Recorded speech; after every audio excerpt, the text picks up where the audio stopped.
Welcome, everybody, to the Sleestakians show. I'm your host, Lorenzo Sleestak.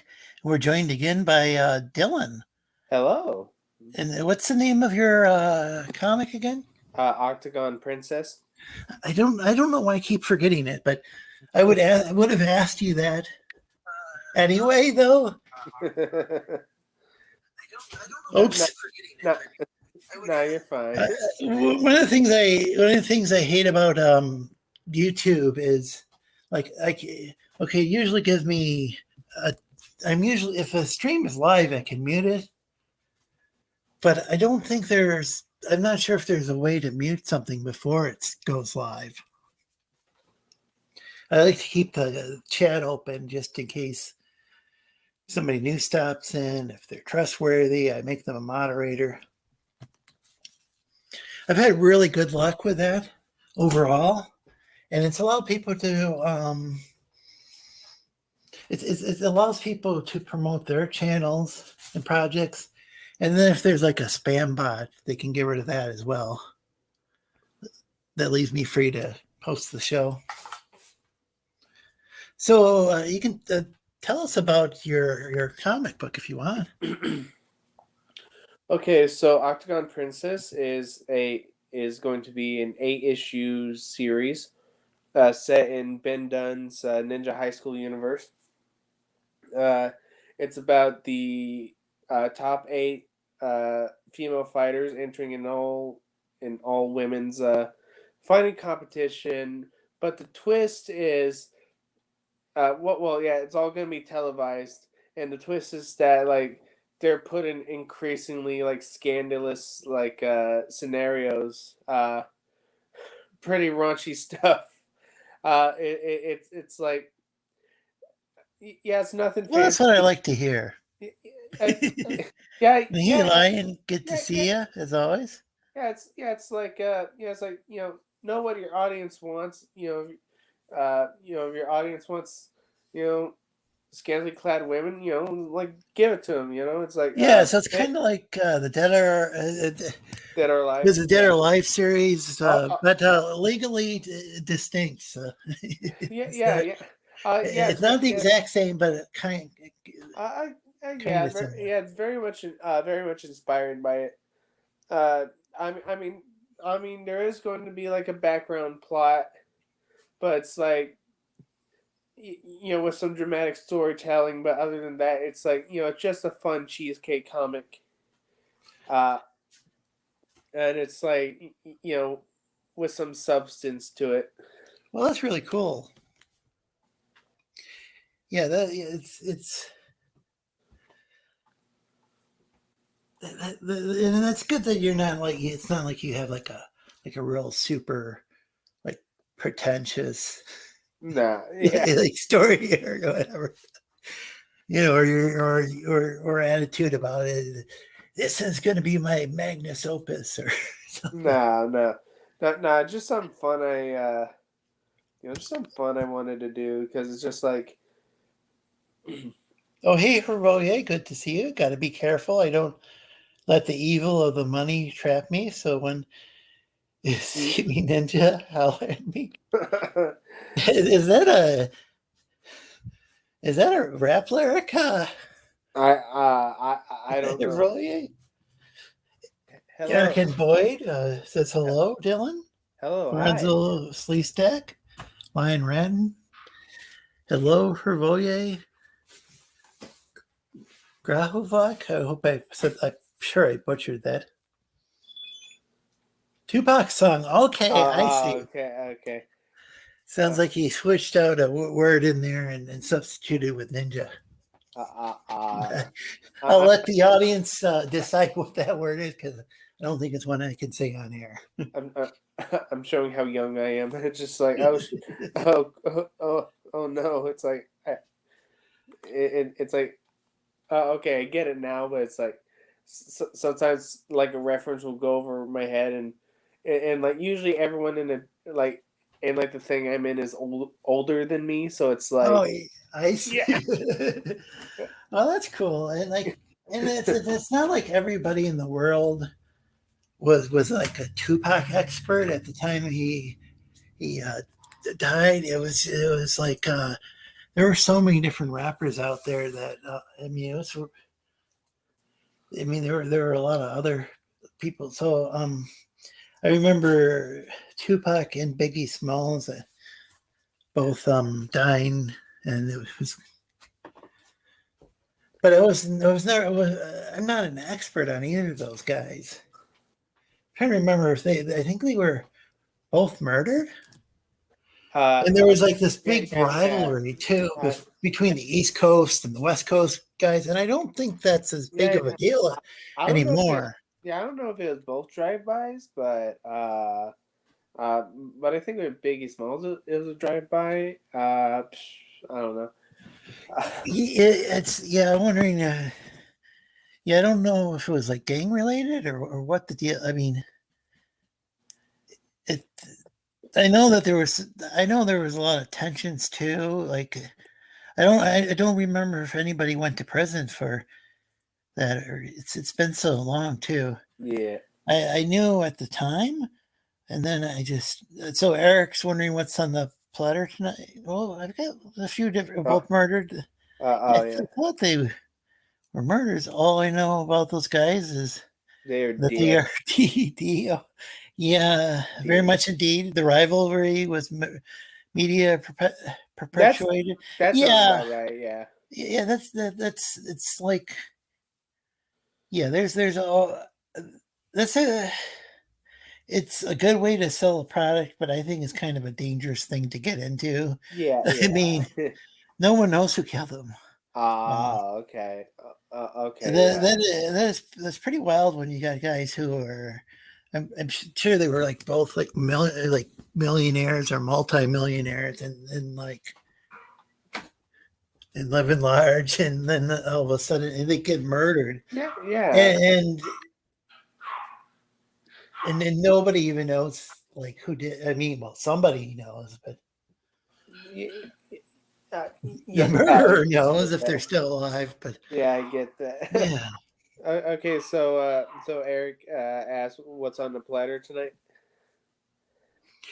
Yeah, we got a few different topics I wanted to talk about. I was going to send the link out to a buddy of mine, call him Mr.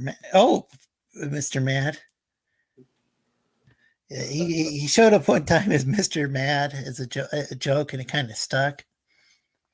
I mean, his name's just Matthew Rogers is what his channel name is. Tupac was broke, according to his mother.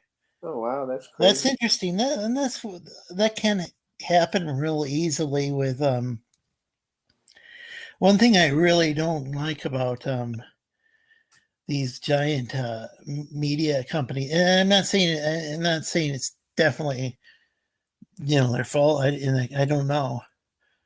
But it just seemed like it's real. It would be interesting to find out with the royalties and stuff how that worked and how much money he was making off of his music.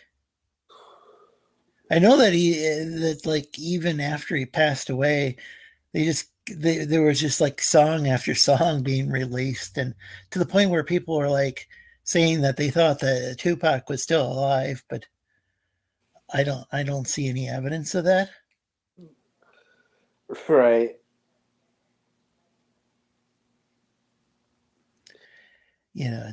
But do you have any artwork you wanted to show? Sure.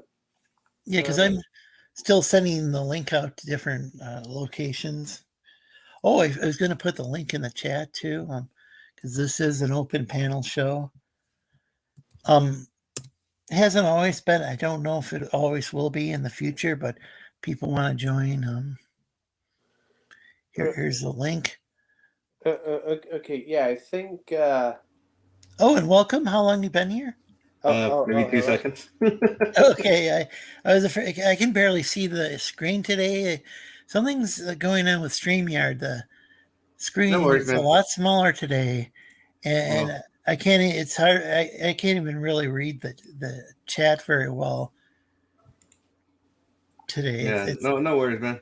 Also, when I was creating the, I was it took me like 3 tries to get the StreamYard link to. I mean, I'd go and enter everything to create a new stream, and it wouldn't let me.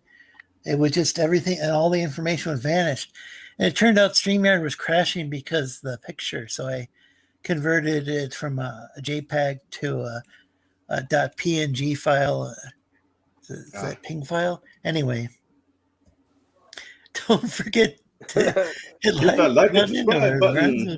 Well, no, I won't play in Minecraft. And Learns will put a cap in your Yeah, he's going to put a bottle cap in your butt. So. Yeah. Well, check out High Tier Comic channel.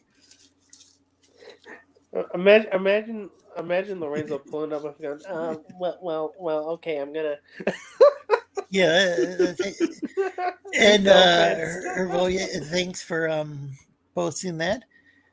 Though I think if somebody's watching on YouTube, they probably know the channel name, but it's still helpful. In Minecraft, especially if somebody's watching on Twitter or Facebook, they can just take a look and see. Yeah, in Minecraft. That is. Minecraft. You do Minecraft? You can just take a look if they're in Facebook, they can look on the screen and see, oh, this is my this is my YouTube channel, you know. I have finished. I think once again I'll go ahead and share my cover. Hey Eric, I hope I said hi. Yeah, so right now we're looking at Daniel or Tek's artwork, and so we got two looking at Dylan's. They need color, but so I'm gonna try and do these for prints for Comic-Con because I may or may not be going, because right now we're still trying to figure out if we're gonna have a hotel or not, or if we're gonna have a table or not.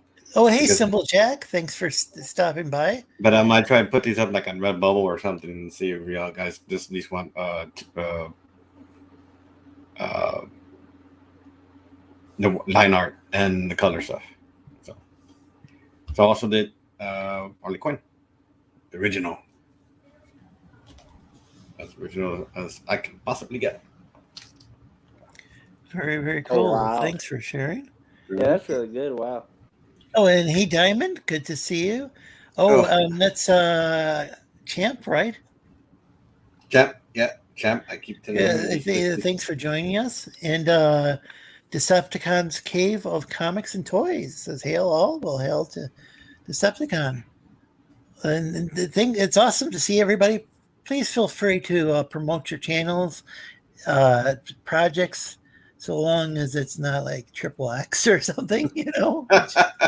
like just don't send like porn, like links to actual literal porn sites, and we'll be fine. I mean, yeah, I can. Even if you have some kind of not safe for work DeviantArt page, that's okay. I guess it's behind. I think you got to log in to look at that stuff, but they just don't need like some like Hustler magazine link or something. I don't even know if that's still around, but that's so safe for my Newgrounds page. that's where you find all the fun stuff. But no, I linked my Facebook art page. So okay, well, I've got whatever the previous thing you have. It was your cover. I'll focus on that. Put that in that's a lovely looking cover. I gotta admit that's awesome. Yep. It's that is the main character of Octagon Princess, Rin Kawamura. Would she be kind of a tomboy, or is that just because she's fighty? You know, she is a fighter. I like that look. I like that hairstyle. It's really cute. She's a Japanese American tomboy. I want Spider-Man's cat. Black cat.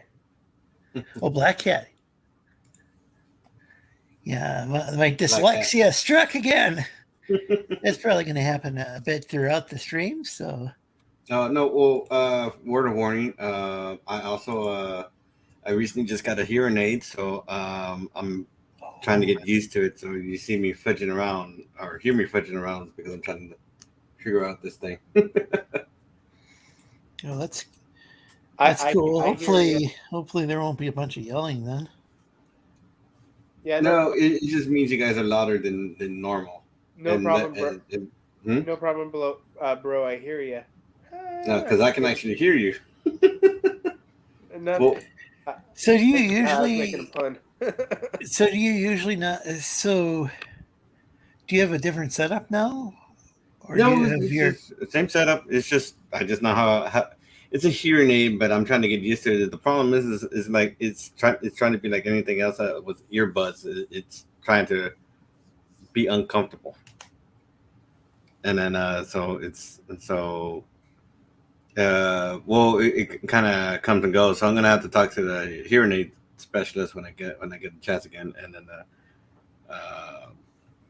figure things out because I do need one, and but the thing is at the same time my ear doesn't like earbuds, so. So you said there was a link, Dylan.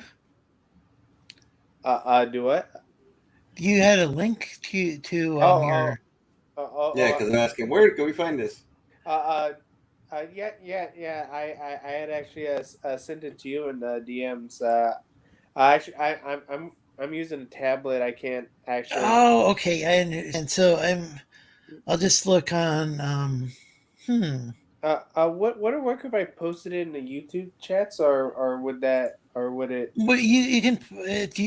There's a private chat, and I don't know if it shows up on your and there's. I mean, if you're on a tablet, it's set up differently, but. Okay. But there, I'm seeing something in the private chat. Oh, it was from High Tier Comics or Tech or Daniel, whatever you want to call him. Please like and share if you enjoy what you see, and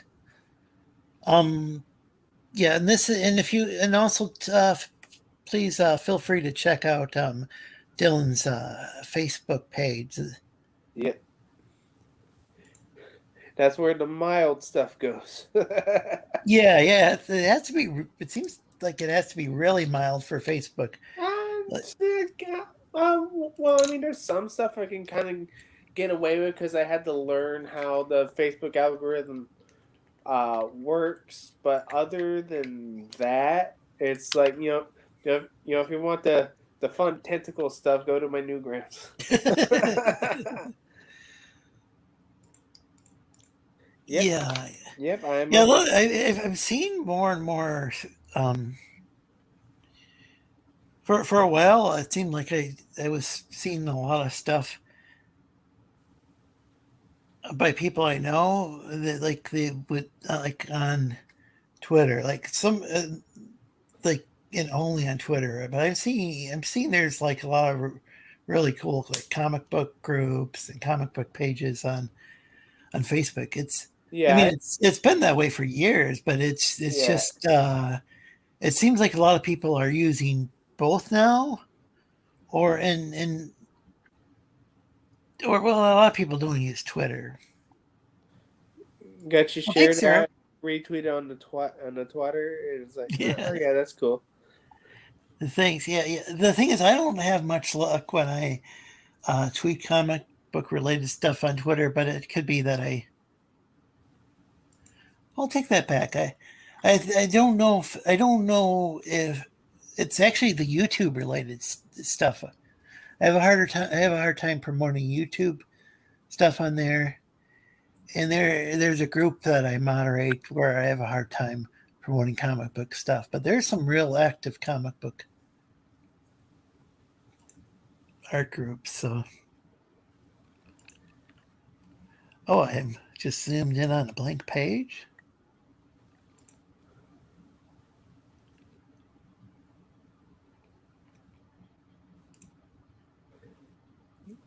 She's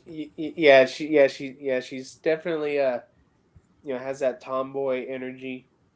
My main character, but yeah, I would say like she's definitely more of like an honorable type fighter. She's plot wise, I will say that she's fighting for like the sake of her family name and stuff. Uh, uh, you'll know more when when you get your hands on it. Uh, oh, and it's actually currently being lettered. Uh, and I'm excited for that. We've actually got a theme in the works. Um, Hervoye dropped a link to a trailer. Dear Mama uh, is what he said. uh, uh, well, all I have is like actually the file uh, to it. Let me see if I can actually find it. So Eric's kind of Hmm? yeah.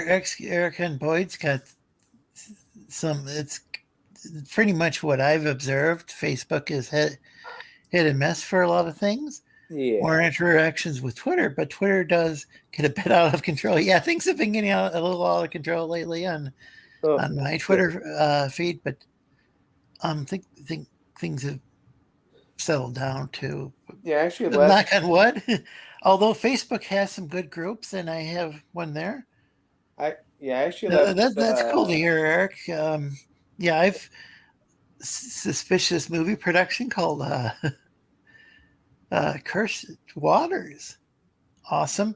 And folks, yeah, feel free to drop your links in the chat, links to project, links to things that projects and channels that you enjoy.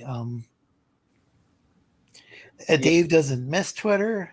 Yeah. Oh yeah, I got the StreamYard link in the chat, but I'm gonna post it again, and I'm going to try to pin the link if I can. It can be kind of difficult when this Chromebook's. There we go. I don't. The Chromebook, if I go and I use. Sometimes if I go and I try to use the touch screen, not all functions work well with the touch screen. And sometimes when I go to use the trackpad, it's like, oh no, that's something I need to do with a touch screen. It's kind of. It's a little bit silly. And here we go. Here's the link. And Eric's saying hi to people, and Eric says to Dave, "You're right. You're not missing much." Oh yeah, he says I don't miss Twitter. You're not missing much, if anything. Yeah. People who aren't on there, they very well might not be missing anything because there's a lot of the same stuff on Facebook. It just might be posted somewhere else. I see a lot of the people I follow on Twitter. They there's a whole list of people who've sent me friend requests on Facebook. The only problem is I'm having a hard time remember. I don't always know if I know them by one name on Twitter. It's like I don't not necessarily going to know their personal name. Right. It looks like. Well, did you just send me something? Because I had something I was going to put on the screen that you had shared. Oh yeah. Yeah. I actually DM'd you the theme. I don't know if you're gonna be able to play it or not, but it's there. It's like people will hear it anyway when it's finished. But we got like the first sketch of the theme.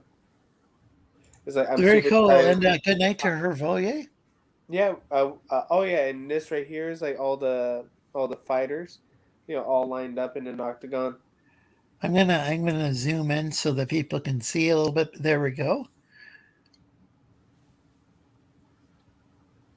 And check out Matthew Ryder, aka Mr. Matt's Substack. If you don't mind like political stuff, I'm not gonna go through it here because we don't really do that on our show. But 99. but if you're not like afraid of If you're not easily offended, I would say you might want to check that out. And Right. because he does have some interesting ideas. Sometimes I really agree with my friend Matt, and sometimes I really disagree. But that's what it's better than having an echo chamber. In fact, he's here right now backstage. One of the things that I wanted to talk about was welcome. Hello, We test, hear you. Test. Well, I hear you. But one of the things that we discussed before with Mr. Matt was AI art, and he was real gung ho about it at the time. And he's been known to change his mind on things. Could I get people's attention for just a second? Because I actually have a statement I want to make. Yeah, we can hear you. You're actually coming through really loud.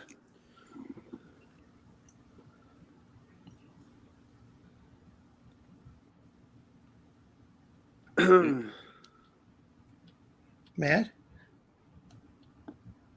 Matt? Okay.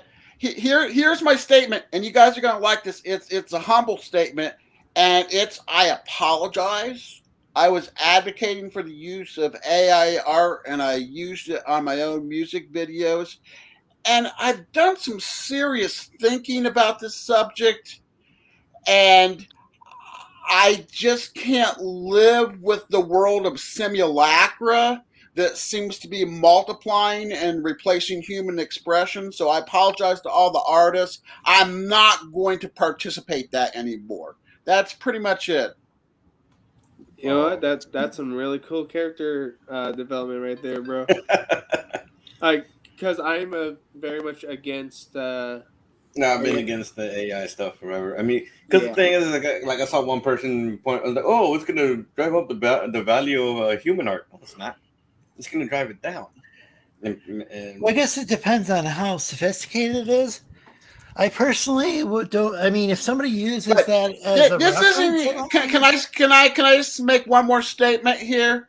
Is that maybe that sounded black-pilled, but for me, it's actually to me. We're having a hard time hearing you. I can't hear you right now.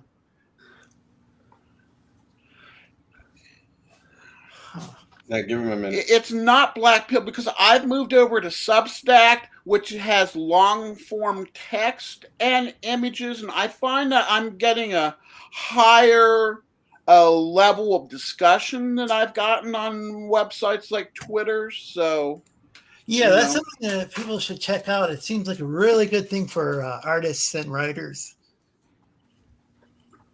Well, especially writers. They were going to have comic books on there. I don't know if they do. But definitely check out the Substack. Right. Yeah, I'll have to give that a look. Here's Mr. Matt's Substack. So, Mr. Matt, are you still there? Yeah, I'm getting some sort of delay sort of thing that's making it difficult to talk. I'm getting about maybe it's multiple seconds. It's not milliseconds. Yeah. That's weird. One of the things that I had heard about is a Boston Dynamics robot is going to be using Chat GPT, and that has me kind of nervous. Oh, God.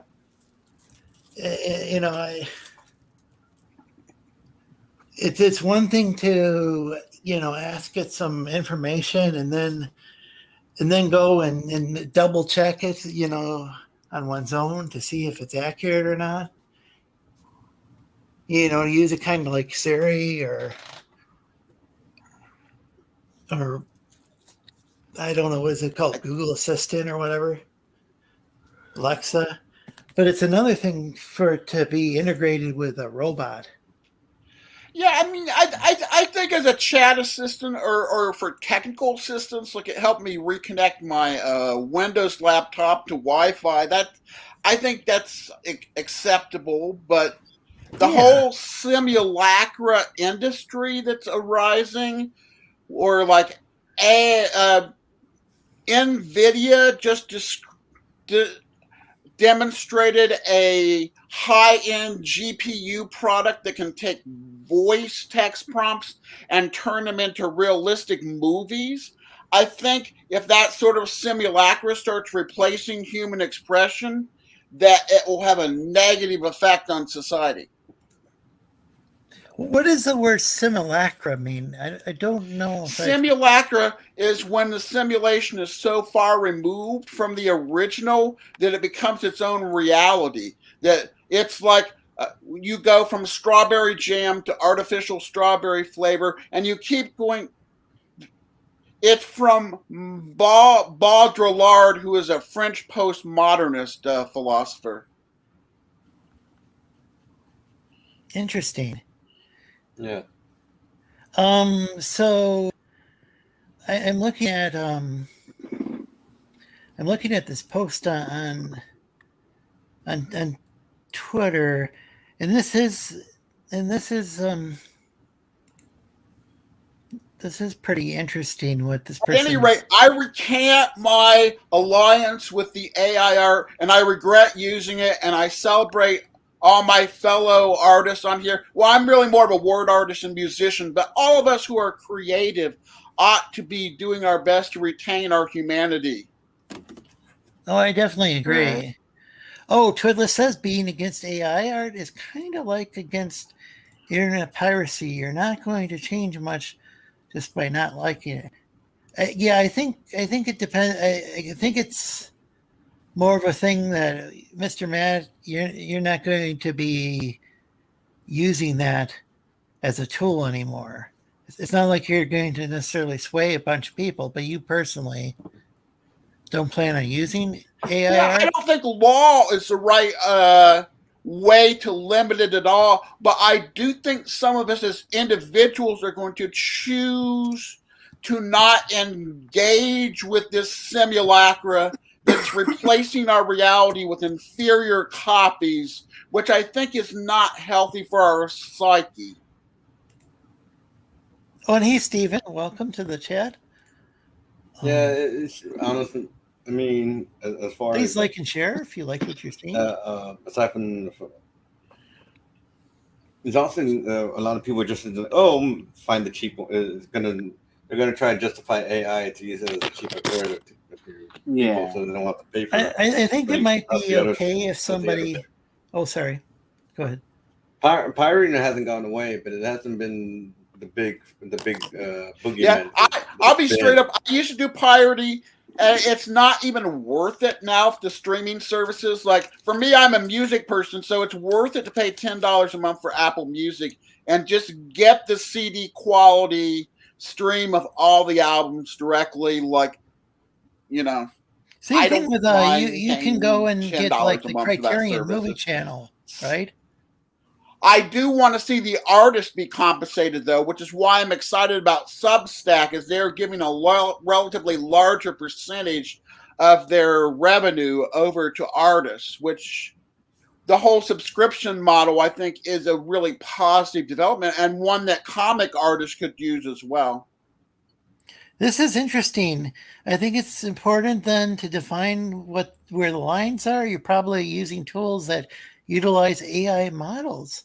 When does it cross the line into I can't pronounce that word, the French word, French philosopher word, simulacrum? What's it?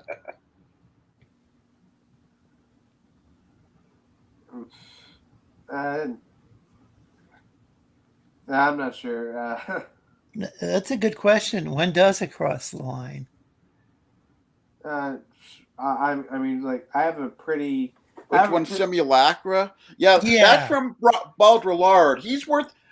I disagree with some of his politics for reasons I don't want to get into because it's politics, but I think his analysis of reality and the French situationists around the year 1968 who, like this, Guy Dubard, I think they do have an accurate analysis of the way media creates simulations of reality that become intensive enough to alienate us from the actual reality as opposed to enhancing it. What Twitless was saying is that a lot of drawing tools for the computer, a lot of drawing apps already use AI AI models. Yeah, I'm very much against that, honestly. Like,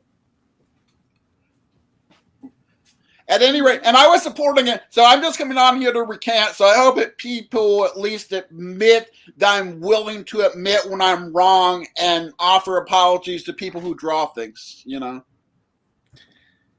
Yeah, I appreciate the pen and ink, like dip pen Japanese art, because there's no undo on that shit. That's some serious skills to bust that out.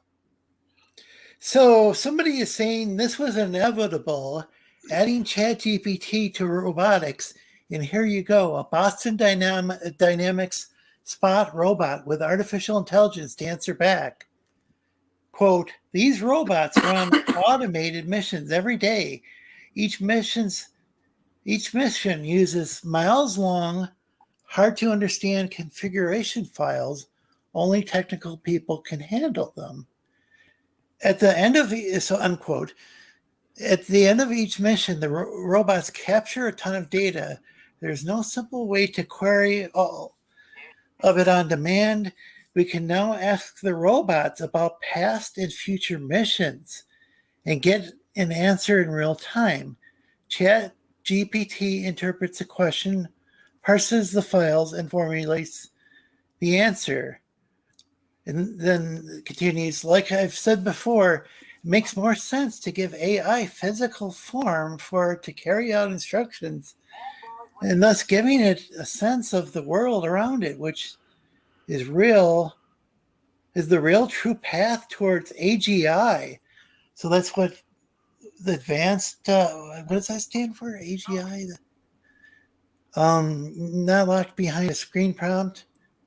Give it a decade and things will look very different from today. And I'm trying to remember what AGI means. I think it's like an advanced version of. I don't even know if it's possible what they're talking about.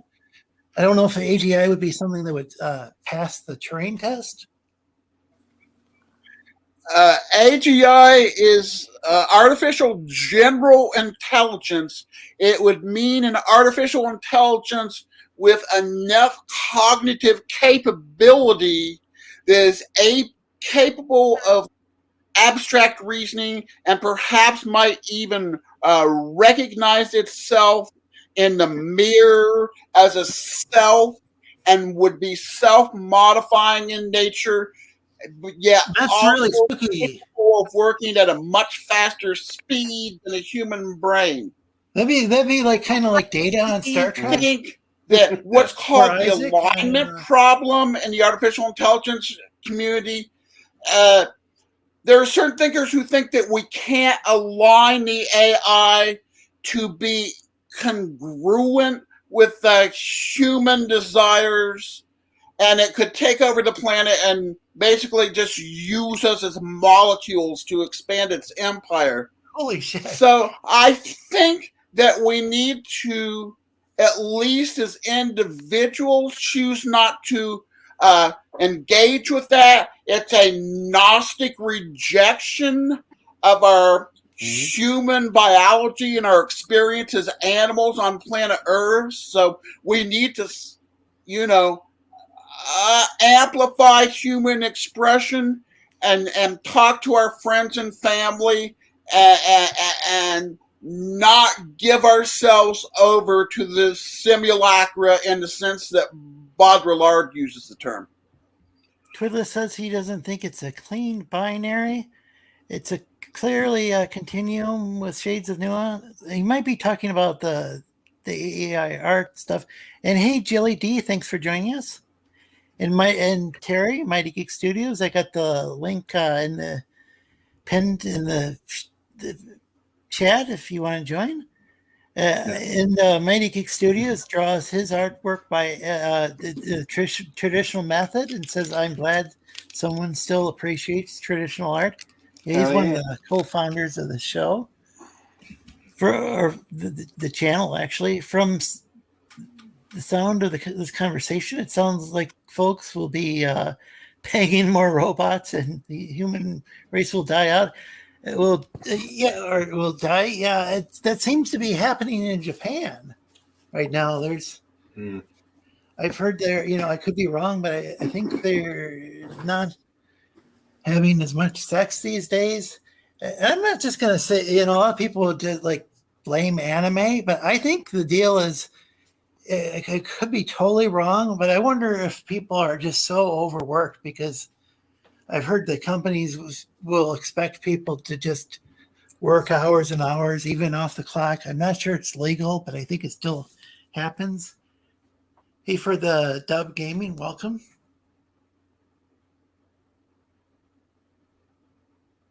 Yep. But yeah, I think there's just such long work hours.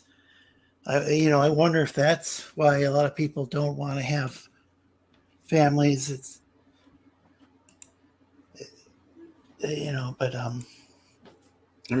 But people have been working long hours since God knows when, But if there's mandatory overtime or getting paid, or not getting or working off the clock, or well, I can understand. That's a huge problem. It seems like a lot of people are getting stressed out and not able to deal with society. There's a lot of people that are called NEETs, and then there's a Japanese word as well. I can't think of it right now. It seems like there's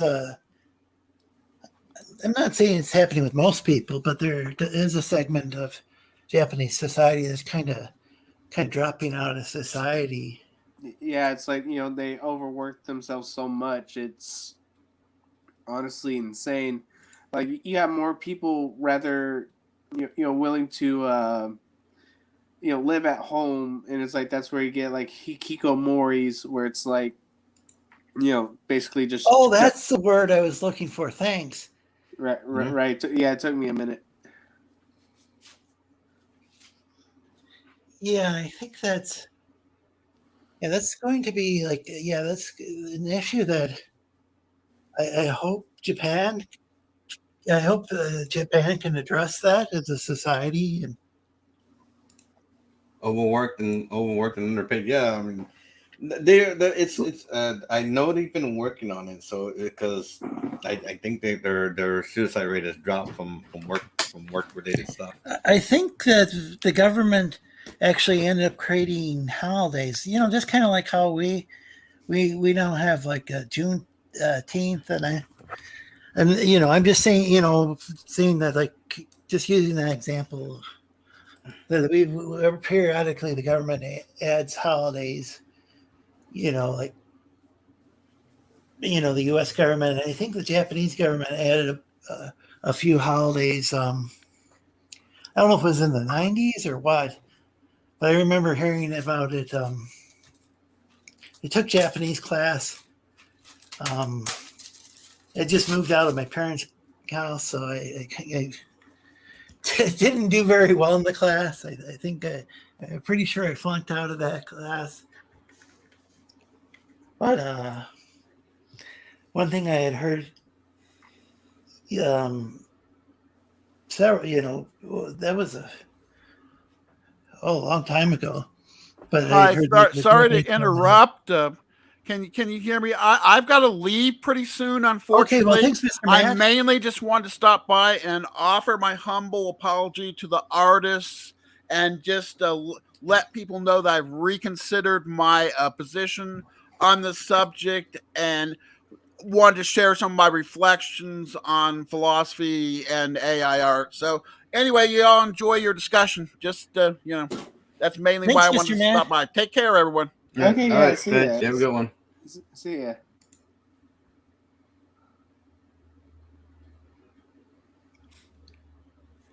And I think I said hi to you, but hello again for the Dub Gaming. And Eric saying hi to people, and save a robot, right? A Sleestak. Well, yes, yeah, it's yeah. I don't know how much detail I can go on, on YouTube, trying to keep this semi clean. But yeah, if it's yes, I'm even in not just I say a lot of things about humans, but I like human ladies too. Not just lizard ladies. In Japan, it's the work culture, and Yeah, but Japan that they are shy too. Japan folks don't have the time today. That's what it seemed like. Like I would imagine that'd be like. I don't know if it's worse in like Tokyo than it is in there. There is more old people than babies. Yeah, I wonder if it's worse like in the big cities. And doesn't your brother? Don't you have a brother who lives in Japan? Tech.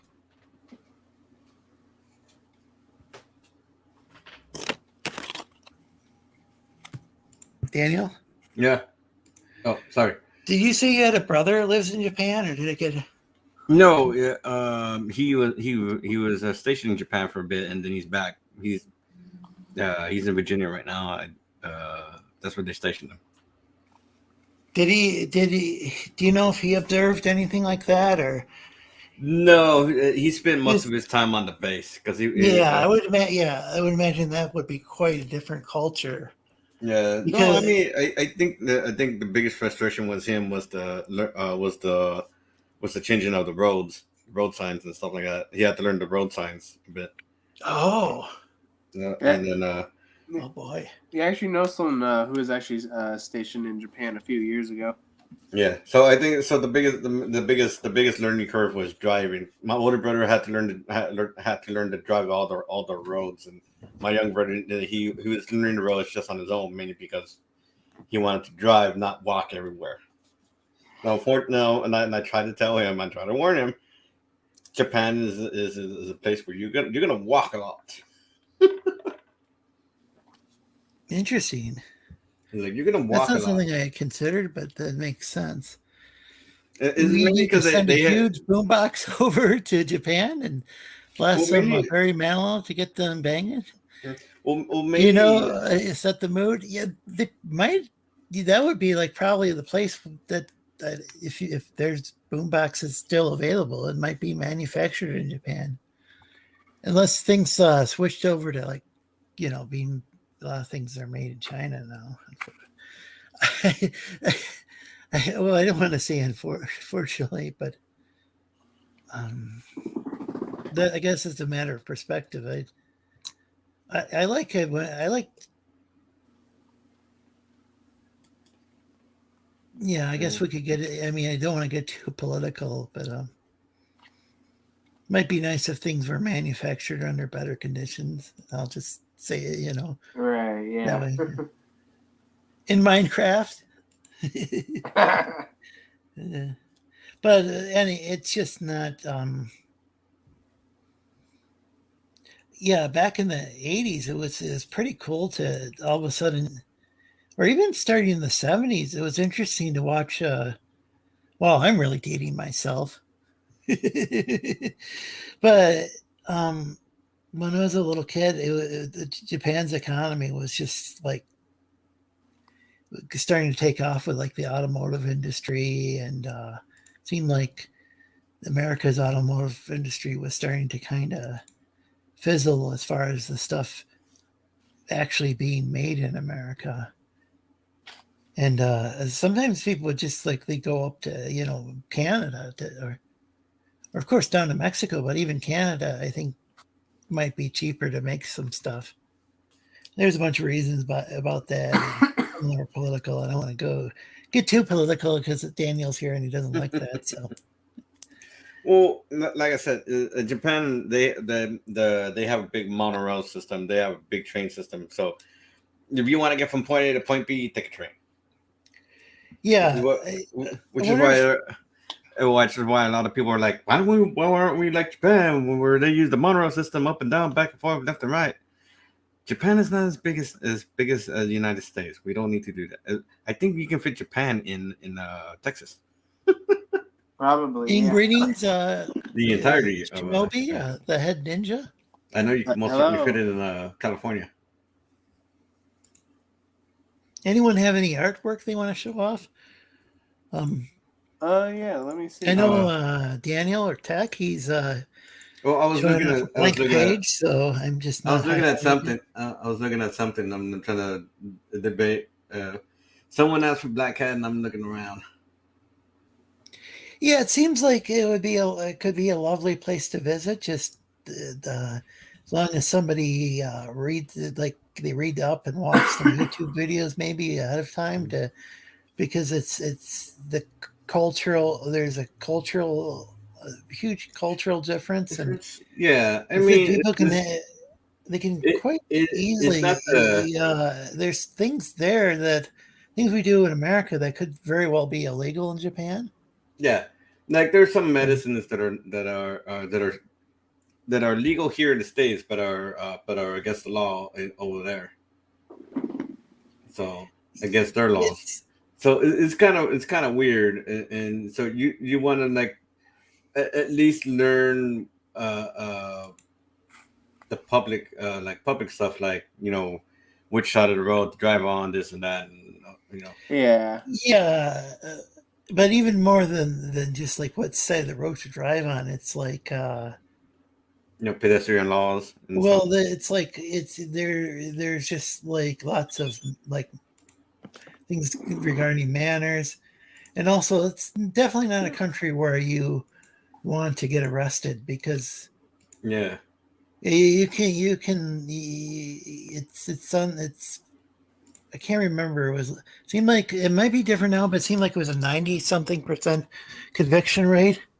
On the other hand, in America, there's a ton of plea deals. Like a lot of people, they'll just take a plea deal here in America because of how, going to court, Mm-hmm.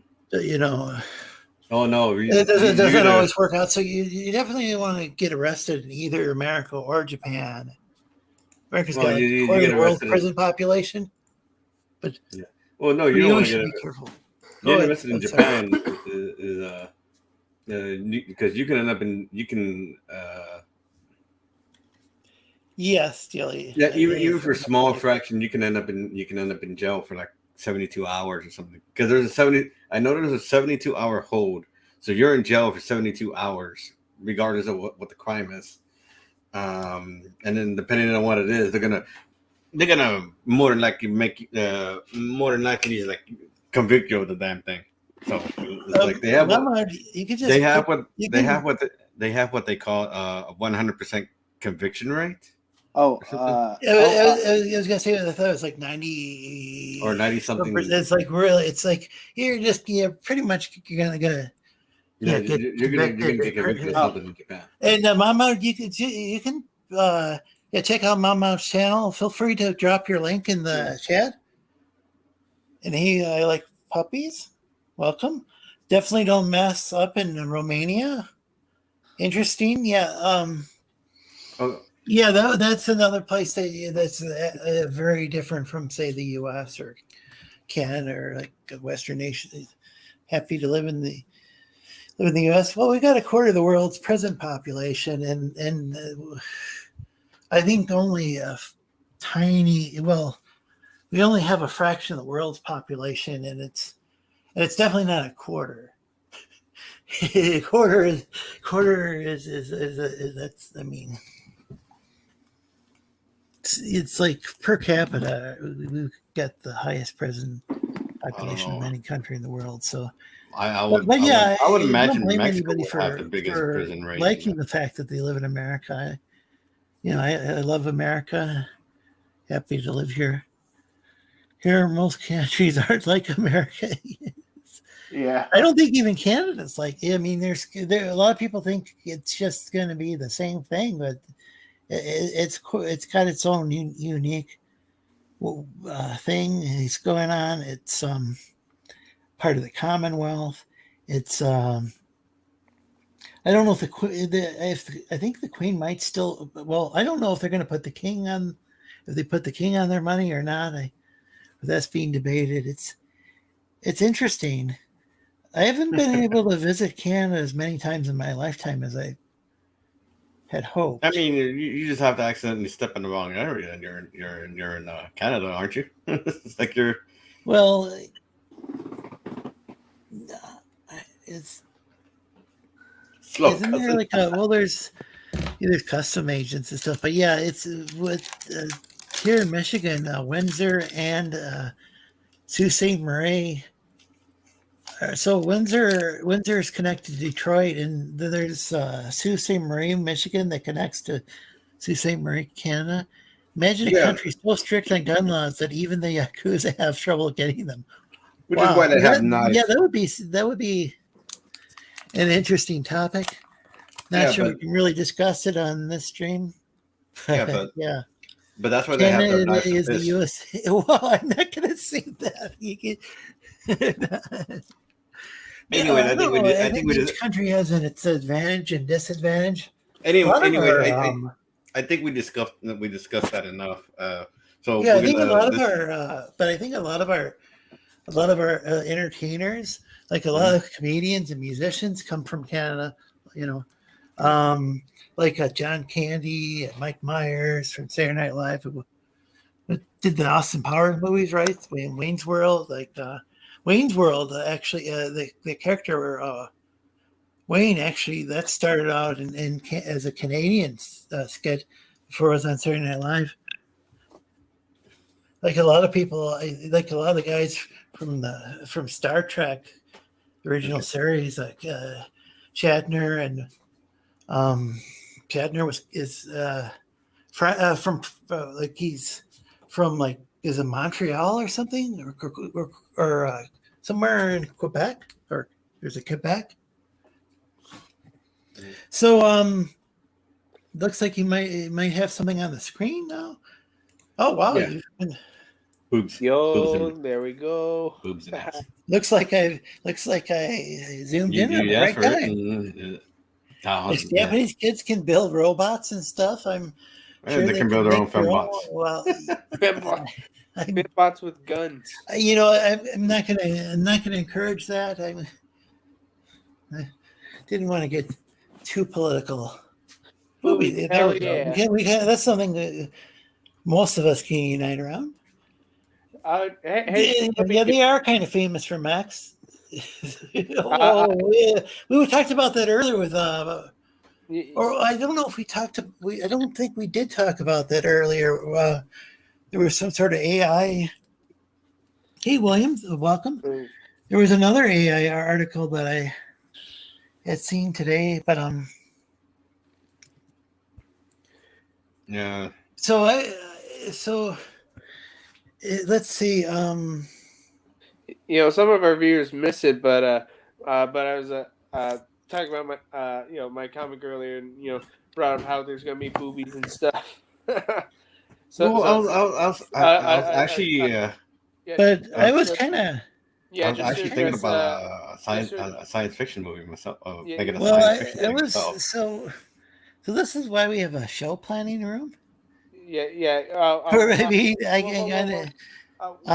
was just gonna say because there's I just wanted to mention because this ties in with what Julie D said. There's an Engadget article. I can just link to that article because I don't want to go into too much detail about that. But what's a company called Palantir shows off an AI that can go to war. The system aims to serve as an ethical and legal veneer for future military automation efforts. So, and I think that is a Chat GPT type thing. So I guess they're going to automate death. Anyway, I'm putting that in the chat, and I'm going to put the previous thing that I showed off on the screen in I don't know. What do you guys think? In the chat, the thing about the robot and stuff. It's from Twitter. The Boston Dynamics was a spot robot. So it's like a robot dog that uses Chat GPT. That's a little more. So what do you guys think charming than the AI going to war thing. I'm gonna shoot you. Yeah, what were you guys saying? I'm sorry. I was like, what do you guys think of the pose? And you keep interrupting me. I'm gonna throw a shit you to the screen. What I was trying to say earlier, because I was pointing out, because Shinobi in the chat said boobies. I'm like, you missed it earlier. I was talking about my comic too, and well, there's these boobies. yeah, yeah. I'm just saying. Yeah, you totally. Yeah, I and like there's those. these boobies.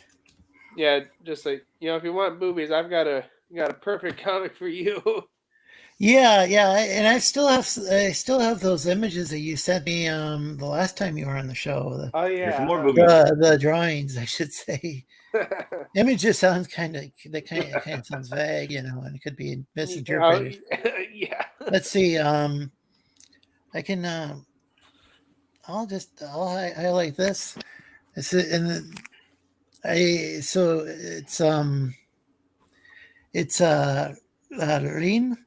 Rin, yeah. Rin, or was it Kawamura? Kawamura, yeah. Yeah.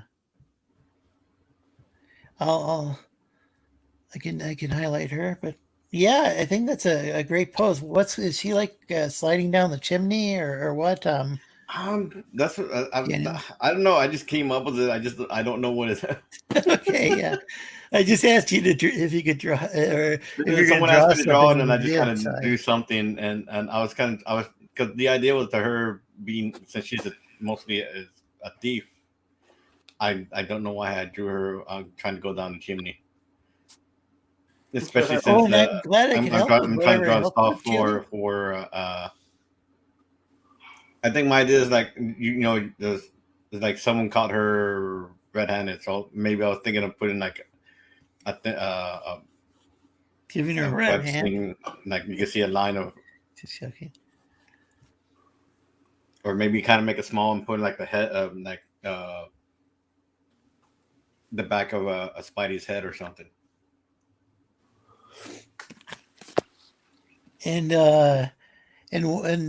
so Jilly said, "What bees make milk? What bees make milk instead of honey? Boobies." And welcome, Carol.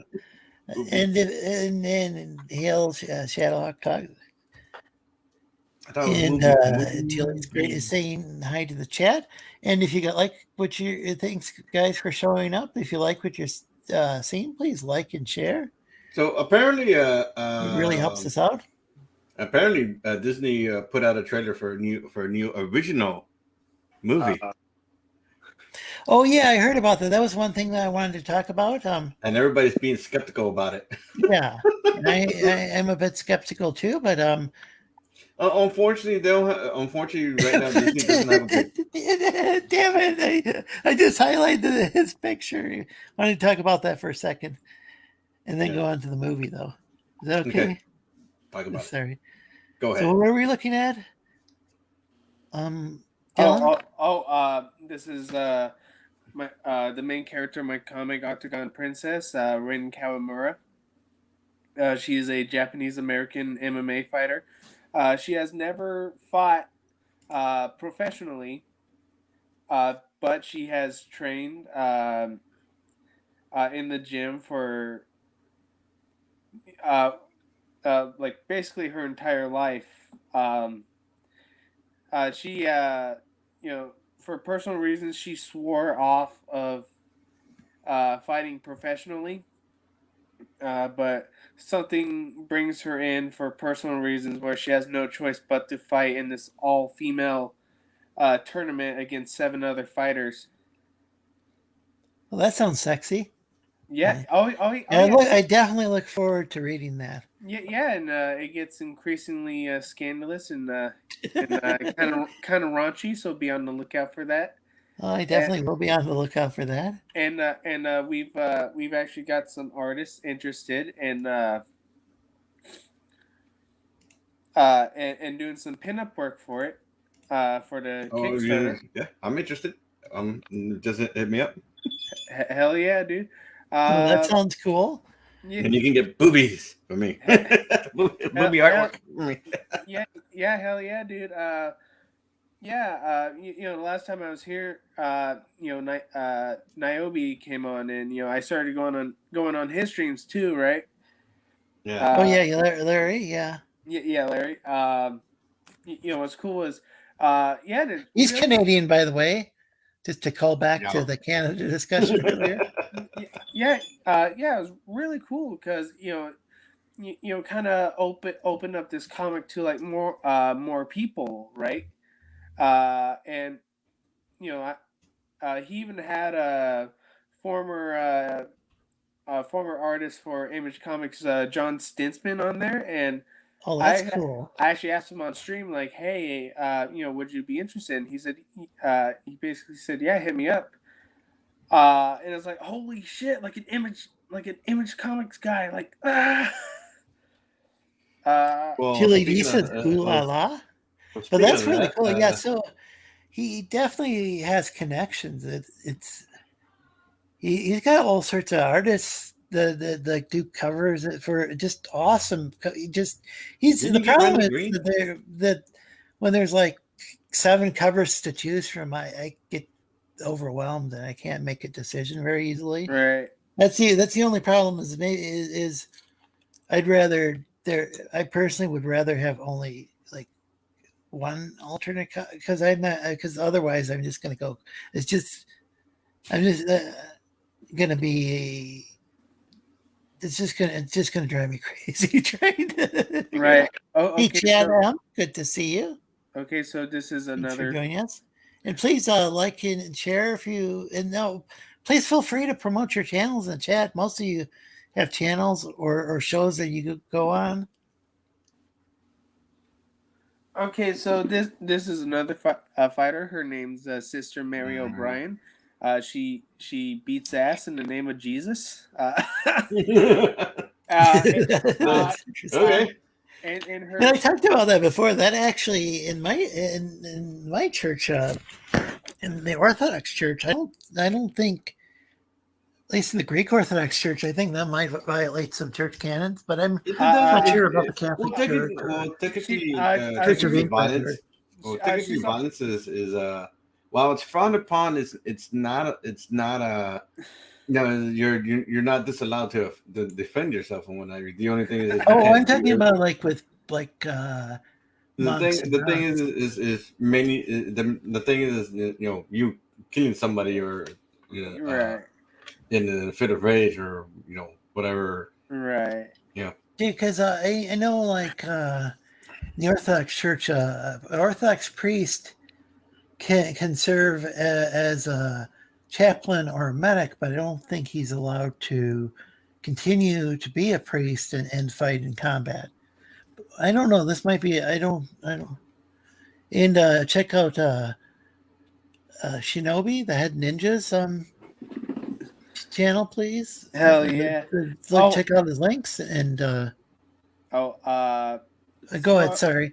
So also what I was going to say was she's also like comically Irish, like she's like incoherently so.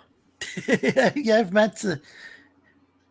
I'm trying to remember this. I'm trying to remember how it's pronounced, but I met this guy, and it took me several times of him repeating himself to say where he's from. I don't know if it was Cavan or Cavan or how it was pronounced. This county in Ireland. It was quite interesting. It was somebody who came up here we've got this cherry festival here in Traverse City, northern Michigan. But I've got Irish friends. It's interesting because, from what I've heard, you can go to the next town over sometimes, and somebody's speaking like a different dialect. Yeah, you might have a hard time understanding what they're saying. Even if you're Irish. Yeah, people really underestimate like just how big the United States actually is in comparison to a lot of countries. And yet yet if you go to these places which have been speaking, English since before America started, you can I think within say London, it might be the same way with Dublin. You go to different We even have that with New York, where you go to different neighborhoods and people speak differently. Right. Yeah. You know, they speak with different accents and stuff. But I think that's really, I think it's even more extreme in the British Isles, where there's like there's forms of English that, depending on how you define it, you know, might be considered a different language because Right. the Angles, the Saxons, and I don't know how they pronounce it, the Jutes, or it begins with a J. I don't know if it's pronounced like a J or a Y, but anyway, they all had their own, I think, closely related languages that we just kind of generally refer to as Old English, Right. Hey, I've got or at least their own dialects. I've got to switch to my phone real quick. My tablet's about to die. Yeah, maybe. So, Daniel, you were talking about a movie, and I was sorry to cut you off. It's apparently Disney is trying to put out another movie, and it's it's called Wish. And unfortunately, due to their track record, a lot of guys are kind of just I wonder. Yeah, because unfortunately, Disney's track record is not doing them any good right now, and so yeah, I saw. I've got a tweet. I'll try to pull up the tweet. That was what I was noticing, was that people definitely expressed skepticism about the. Yeah, unfortunately, Disney's not going to win the trade. No, I don't want to. Damn if they do, and damn if they don't. It's mainly because they really garnered so much negative, negative that people really are really, when they see something from Disney, they're kind of instantly, oh well, this is going to be bad. This is going to be this and this. And unfortunately, this is one of the movie has a I guess, like, I think take care, Julie. Julie, hold on a second. Sorry, Julie, he's got to get going. Let's see. Take care, and then thanks for stopping by, and check out Eric's channel if you. And if you want to, if you like what you see, you can feel free to press the subscribe button. I am subscribed to his channel. I enjoy it. He's got like this. What do you call that? Like where it's a quick. It's like a time lapse drawing videos, I think. And check out Chad's channel. And if you're subbing, remember to hit the notification bell. Yeah, and sometimes you have to kind of unsub. I've had to unsub before, and then resub and turn the notification bell on again a second time. Oh no, I don't. It sounds like something that might have to be worked out. But as far as the link's concerned, but. I saw that people are very skeptical, and but it's a 2D animation, which is it, or at least it looks like it is. I thought it was a 3D movie. 3D animation. Looks like a 3D animation movie. Oh, maybe it is. I thought this. I don't know. Maybe it is. Oh, I guess I can't tell. So is that 3D? Yeah, looks 3D to me. Okay, I guess it's 3D then. But it actually looks.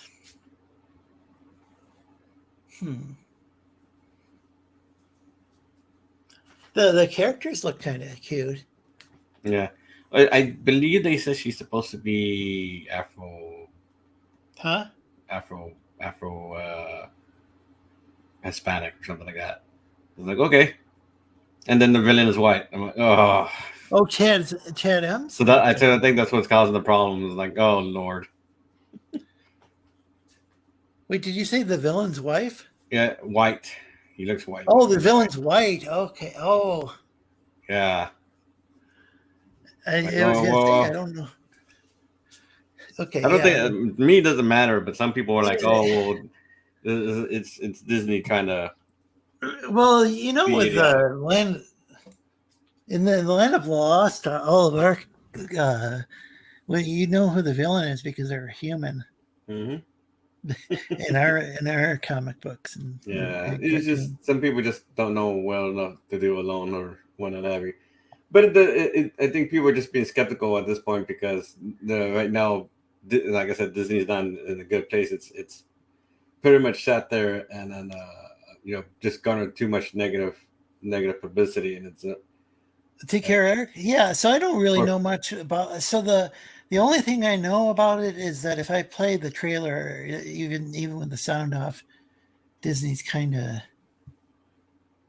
trying to track you down, take all your. Disney might get us, and we might get in trouble with Disney. But I see your page is blank again.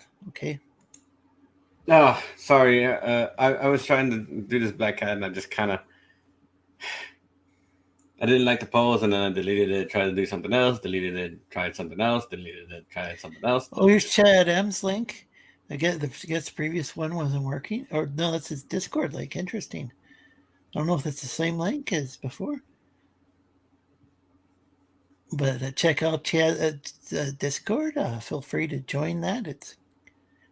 It's a good Discord. I think it's a newer one from what I recall. But Chad's a good guy and well worth checking out. Chris Hemsworth is voicing Optimus Prime in the new animated movie. There's a new animated movie. Yeah, that's interesting. That's wow. I didn't even know there was going to be an animated movie. Yeah, feel free to join the panel if any of you guys want to. The link's pinned in the chat, I believe. I want to and if you guys are on Discord, feel free to share the link out there to well, not if it's considered spam, but like places that allow that, because that's something. In fact, I'm going to share out the link to some Discord servers I belong to because I should see. I forgot to do that earlier. Trying to remember if I sent the link to Geass, and I think I did. And I usually send it out to.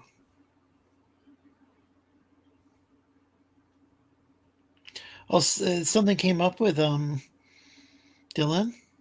Yeah, he should be back. He went to go switch his phone. He may be having issues, so he's probably trying to find a way. No, he messaged me. Something came up. Oh, that's fine. But let's see. I'm going to go and please like and share, and I appreciate everybody. It's going to be the origin story so. of Optimus Prime and Megatron. How many times are they gonna redo their origin story? Yeah, that's a good question. They've done that with Scooby-Doo. Like, apparently, before this Velma series, they're in one of the Scooby-Doo shows. The guys had belonged to the guys. Well, some of the gang, some of the was it the Mystery Gang or they had belonged to a band, and I believe it was the drummer who's not like part of the gang really, but he I think he sold the van to Fred or something like that. But in Velma, it's a totally different story. But then nobody likes that show, and then they ended up hate watching the damn thing. And like, well, if you want to take the fail, don't watch it. It's got some good aspects, but go ahead. Sorry to interrupt. I'm sorry. I don't mean to keep interrupting. I was just saying it sounds like there are some good aspects. And welcome, Geass. Hope you haven't been here too long waiting. I was wondering when you noticed me. How long you been there? A few minutes. Oh, I'm sorry, because I was like, gee, I wonder if I sent the link out to Geass, and you might have been just sitting backstage when I was saying that. I don't know. I didn't hear you say that.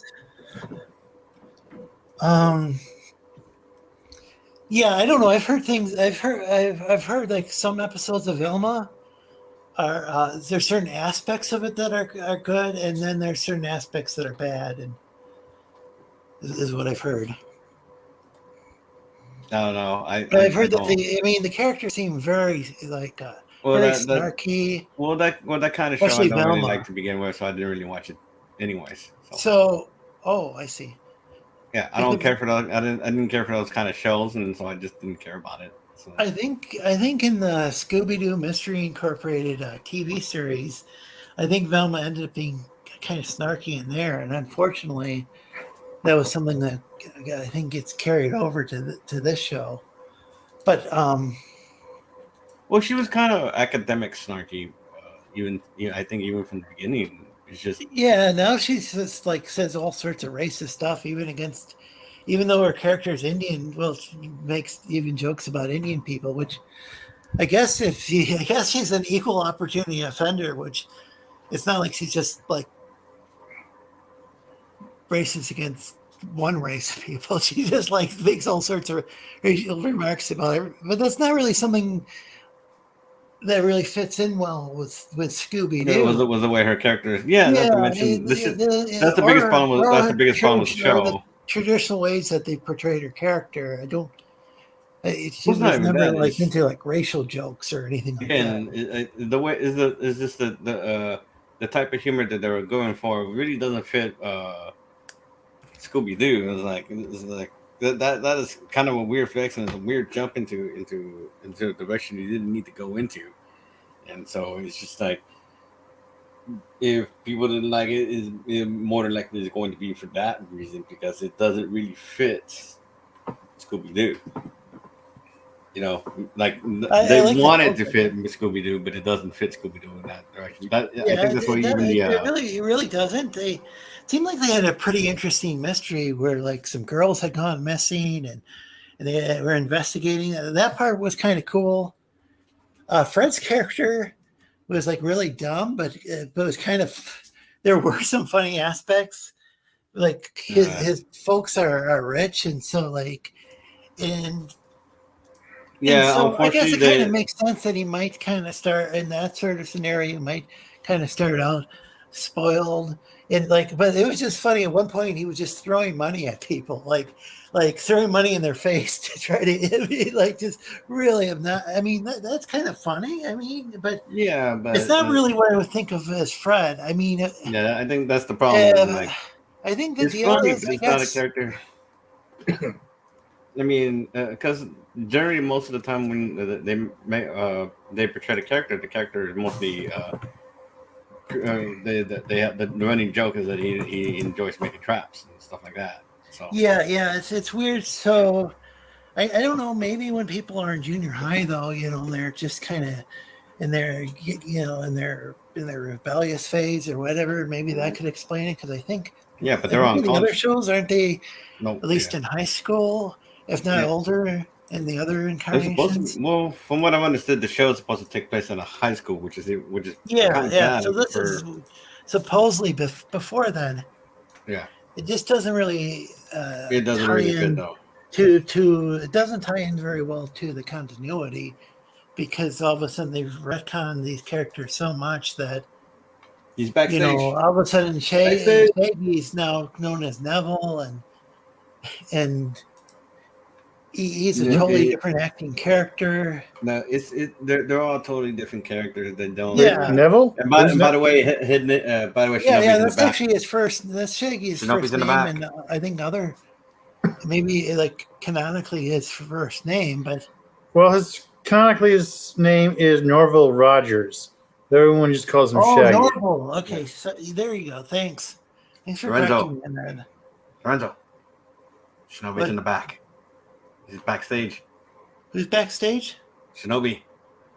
Oh, well, welcome, Shinobi. Oh, yeah. Jeez. He's been trying to get your attention for like 5 minutes. Yeah, I was about to throw a shoe at him again. I thought Geass was screen sharing, and it was like, okay, I want to look at what Geass has colored, but I want to make sure because I saw Daniel had drawn something new, like it seemed like a couple of minutes or so, and he's already got this all drawn.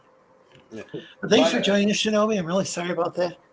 I haven't started screen sharing yet. So what's going on today is all the items in my StreamYard are smaller than normal, and I can barely see anything. It's like they redid the format, or something's going on with my browser where it's just not showing up the normal way. So I can barely see anything. I have to zoom in and. Oh, that's what you said. I'm backstage in the chat, but I can't even read the chat.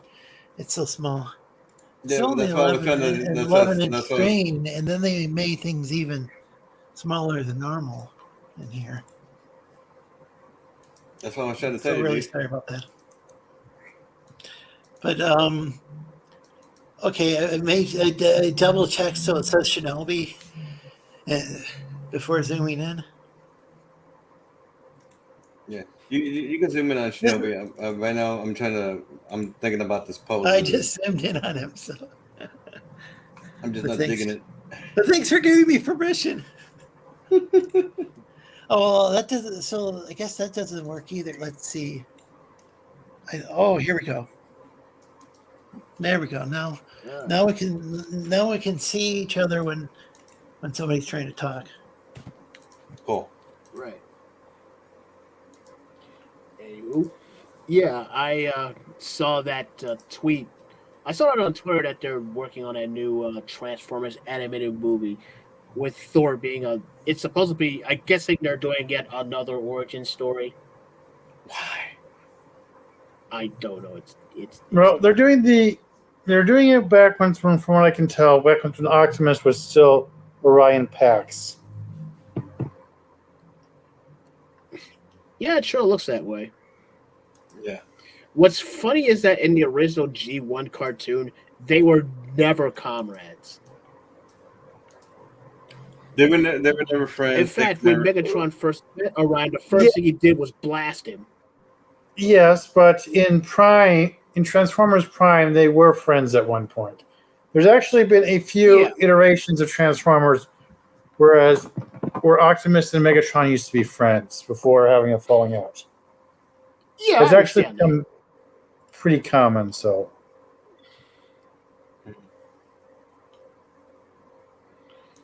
yeah, I understand that. Just like in the original cartoon, there was a Primus. It was the Quintessons built both teams, and they eventually came sentient, drove the Quintessons off the planet, and then a few millennia later, the war between the two factions broke out and pretty much trashed the planet. Actually, it seems like they go in and out of wars several times. Yeah. When the origin story is more consistent. But then again, in War Dawn, it could have been the dawn of the second or third war to ever break out between the two teams.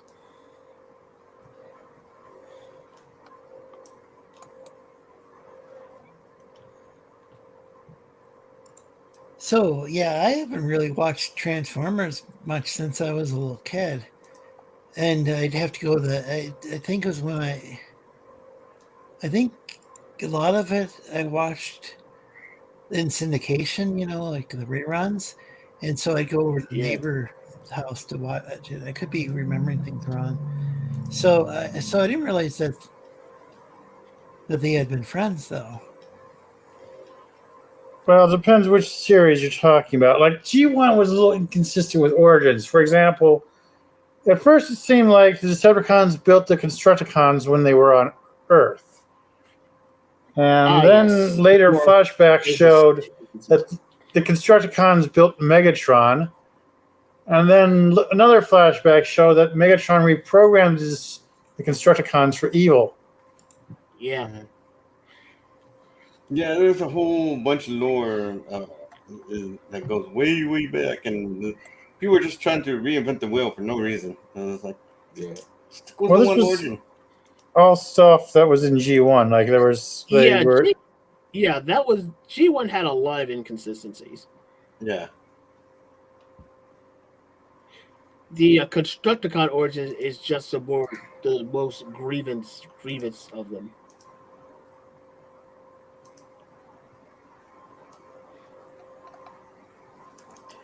Was it one series, or were there more than one series combined in the American version? I mean, was it American? Was this American from the get-go, or was it adapted like Voltron? Okay, Well- so here's how it goes. Way back when Hasbro mostly was trying to get as many giant robot toys as they possibly could from Japan. So they got toy lines from Diaclone, Micro Chains, I think was another one, and I forget the toy line that involved the mini spies. So the toy, okay, so I thought it started out with Japanese toys, and then it started out Right. with Japanese toys. Hasbro bought the rights to several toy lines that didn't have established lore or anything. They were just toys with no real backstory. Yeah. And then divided them up into two teams and put them against each other.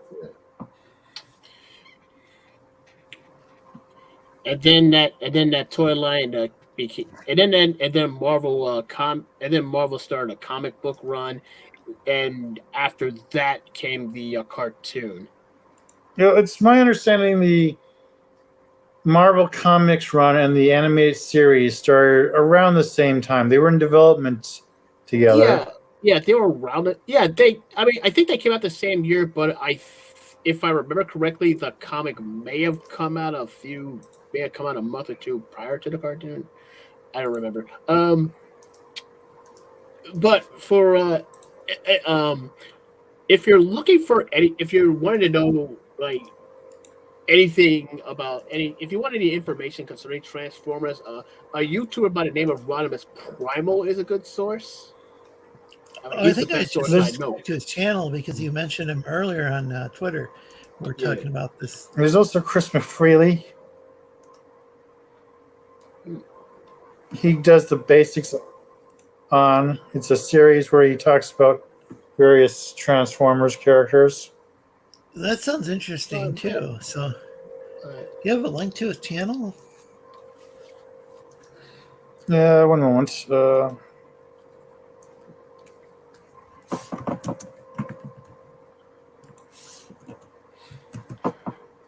of which, let me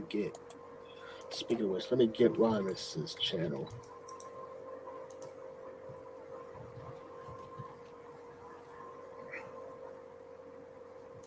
Oh, he's highlighted the basics on Optimus Primal.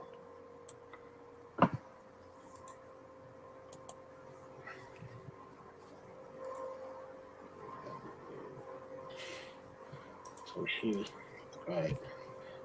So there's Rodimus Primal's channel, his primary channel anyway. There's another one where he does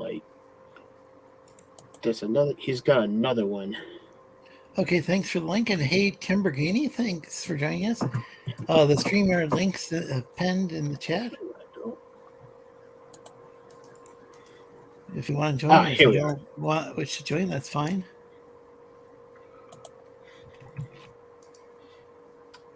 And here's a channel where Rodimus does he does rants and review. This is more of a rants and review channel. His main channel is more like Transformers news or retrospectives on different characters. I mean, he has And here's the Chris McFeely channel too to check out. I'm going to check those all out. Thanks everybody.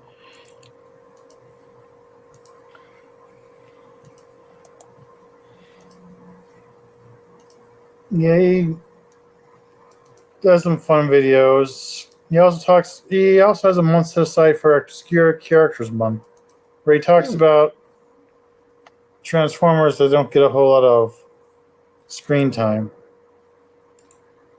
Transformers that don't get a lot of screen time. Yeah, like you don't see too much of them. Like they might have had some bit part in G1, or maybe not even that. Maybe they solely existed in the comics. Oh, like Thundercracker Skywarp.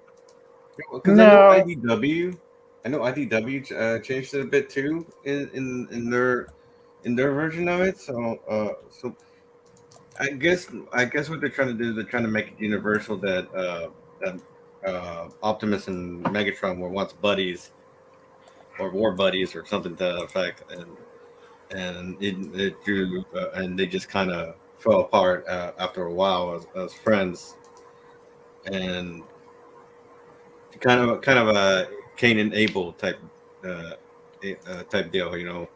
Okay. With Megatron representing Cain and Optimus is representing Abel. One saving grace is it looks like Michael Bay is not involved in this project, something I am very grateful for. I'm seriously doubt he's thought about it in that respect or in that respect. I seriously doubt he's thought that far that type of thinking. Which means we might not have Bumblebee talking like he's a droid. Hopefully.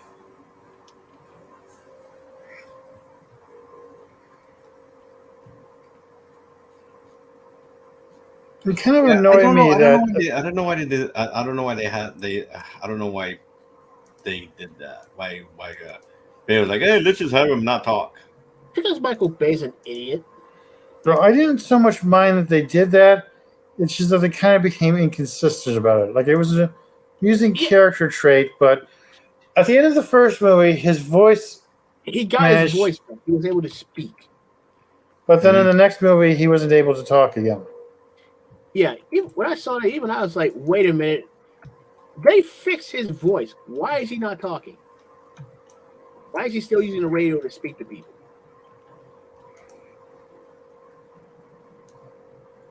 I mean, it was in the first movie, it was an interesting character trait because it was, scars of war and stuff. Like, there was an acceptable way for that to have happened. Yeah, but then they kept doing it. And even in what do you call it? They even did it in Transformers Prime, and I was like, oh God, don't tell me they're doing this again. Yeah, I don't know why they kept doing it. It's like it was fun for the first bit, mainly because it kind of showed off like, hey, this is a consequence of war. And then they just kind of kept going with it, and I'm just like,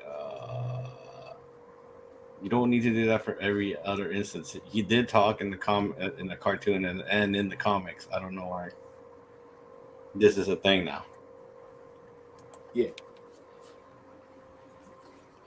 Well, I don't mind them making it a thing as long as they're being consistent about it, because it's my main problem with it keep going in the AE movies is because you got fixed at the end of the first movie, and then that was forgotten about. And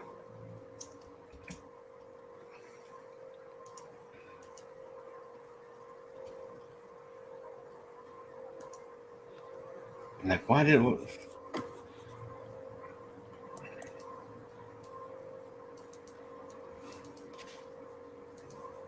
I have no idea why they did that. It's like, it made no sense.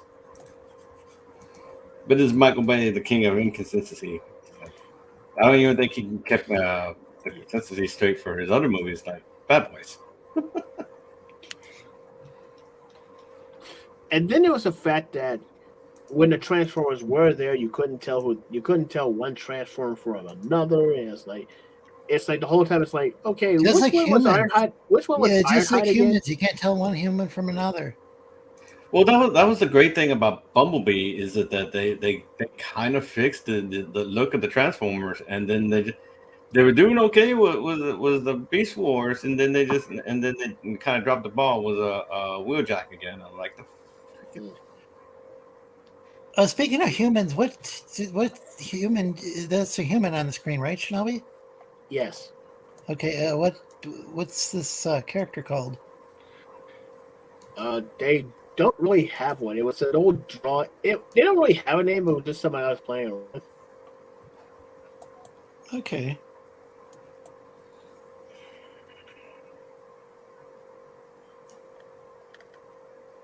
Well, I like it. Thank you.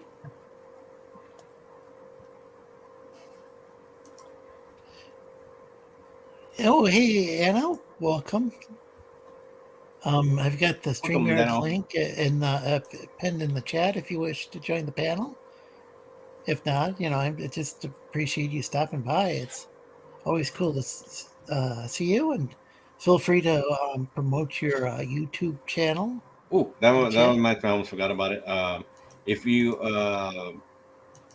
have put in for your for Kayam America, the newest one, the PDF should be out. So go check your thing before it expire your email before the link expires, and you can get the latest update for the PDF. Because I do believe they were missing 3 pages on the first iteration, so they sent out a second one so you can get the complete iteration for both the America. So Wait, what's this again?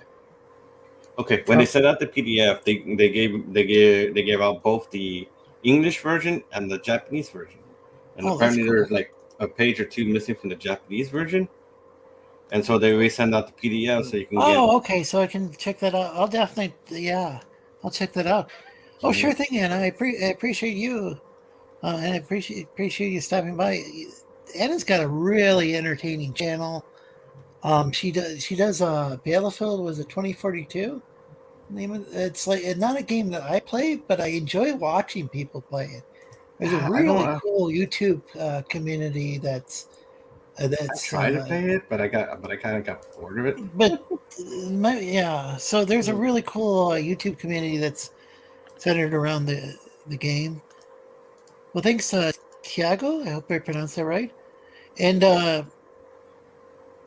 check that. Check and like the thing with her, she's an excellent player, and she just like, and she's got like some other YouTubers who are also playing the game, and they're just like, it's just hilarious. The back and forth banter is just so entertaining, and it's amazing that like, that people can put. For me, it's just like amazing that they could be so entertaining and just be so good at the game too.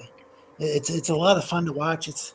I'm not into like online competitive like shooter games as far as playing myself, but I just love watching them play.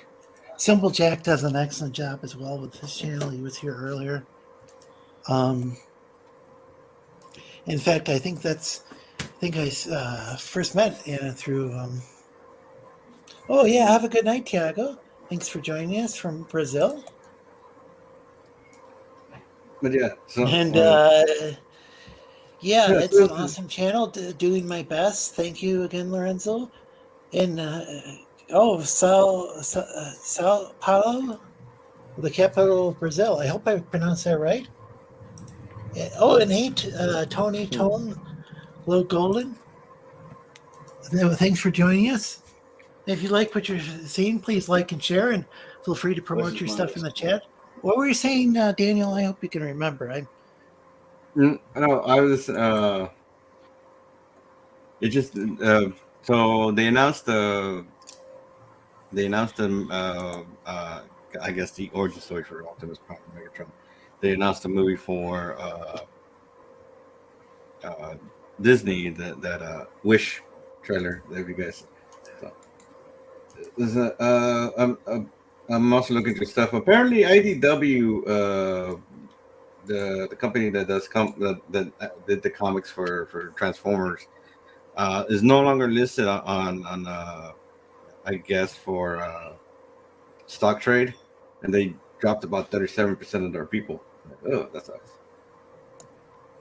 Wait, this is you're talking about IDW? Yeah. They're like, aren't they they're They're a like comic company. one of the biggest. They're one of the biggest independent comic book companies out there, right? I don't know compared to like say Image. IDW. I actually see like tons of IDW in my LCS. Oh, other things that have dropped. I almost forgot. Other things that have dropped. Have you guys seen the Armor Core? But, well, Fighters wait a of second. Rubicon? Wait a second. I thought we were still talking about IDW. Oh, yeah, IDW. So, yeah, so IDW is like. IDW did Transformers. They did GI Joe. Yeah, they got I think a lot they did of licensed I think material. they did He-Man And at one point. the GI Joe. Yeah, they did GI Joe right up until Hasbro It got just like kinda kind of had enough of their controversial, shit, yeah. I guess, and they pulled GI Joe and Transformers from them. I think they still have My Little Pony. I think. So I don't know oh when yeah, they're yeah. gonna publish it. I've actually heard that was I don't know now as far as the writing, but before it was like I can't remember who reviewed it, but like they were actually somebody I wouldn't think was like necessarily brony or anything, but they said it was good writing or a solid book, Right. So of course there's Archie still. I know that Archie does Sabrina, and do they have a? Is Riverdale the name of like? Do they have a comic called Riverdale, or do they? I think it's just called Archie, Okay, and they had made a live action adaptation of it called Riverdale. because I know they have some young adult. I think they also had some Star books Trek as well. stuff too. Don't hold me to that though.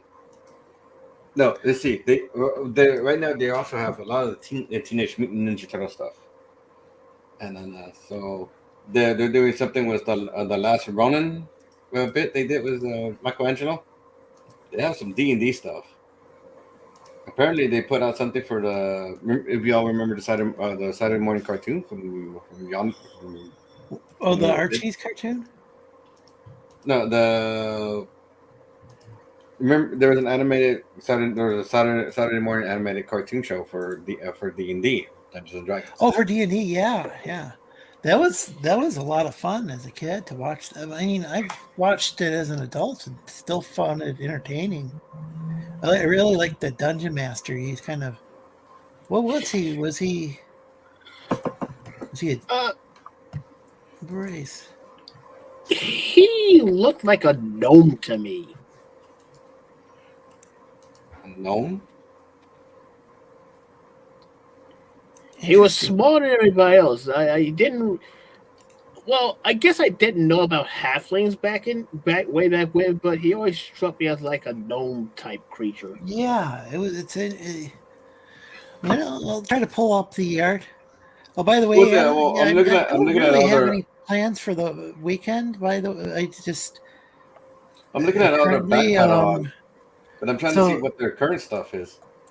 Because a lot of the back catalog is like 30 Days of Night, G.I. Joe, Goosebumps, something called March, Sonic the Hedgehog, Star Trek. Wait, are you talking about is this IDW or Archie? Wait. IDW. Oh, okay. Yeah, so Dragon stuff. I would think they would still be going pretty strong. Then I wonder why they laid off all those people. Not everything. It could be value shares. Their stock is dropping. The stock is dropping, and so the stuff.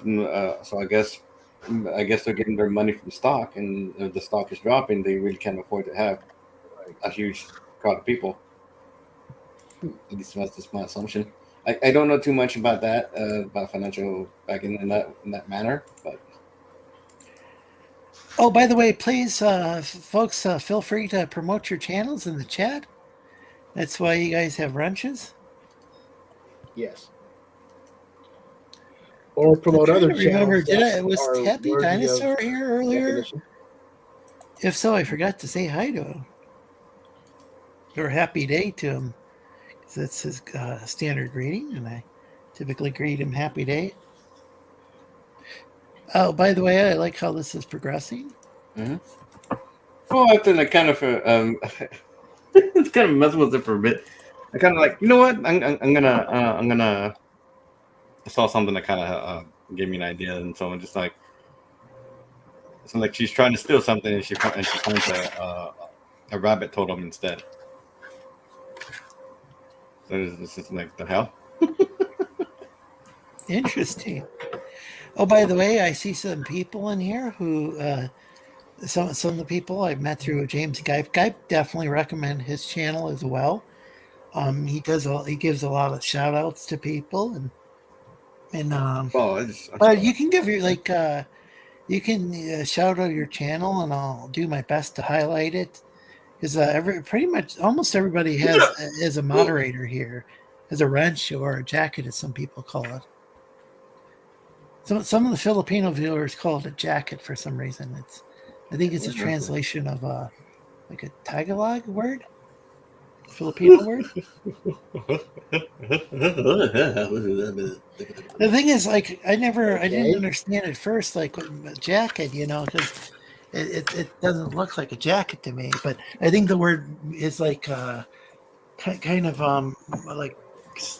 like a slang term for moderator for some reason. Yeah, sorry, I'm trying to.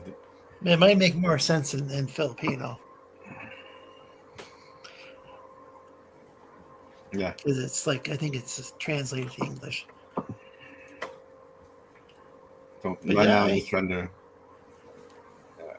fix the anatomy now. Now that I got the initial sketch done. Oh, that's cool. Oh, by the way, Geass is. Oh, he's put the picture of the Dungeon Master from the original animated the original Dungeons and Dragons series. Have they talked about? Did they talk about redoing? I mean, like doing another animated series? I'm trying to remember. I don't think so. The only one they done was. I know they got a new movie they got a movie, and then Vox Machina, I do believe, is supposed to be set in. It's kind of adjacent sort of thing. It's legally distinct. They aren't really part of Wizards of the Coast. Vox Machina?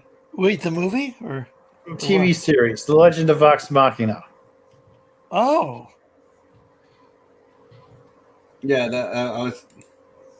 That could be interesting. It's based on have you seen it? Yes, it's based on a Pathfinder campaign that transitioned into a Dungeons and Dragons campaign, which is why one of the characters has got a gun. Is it good?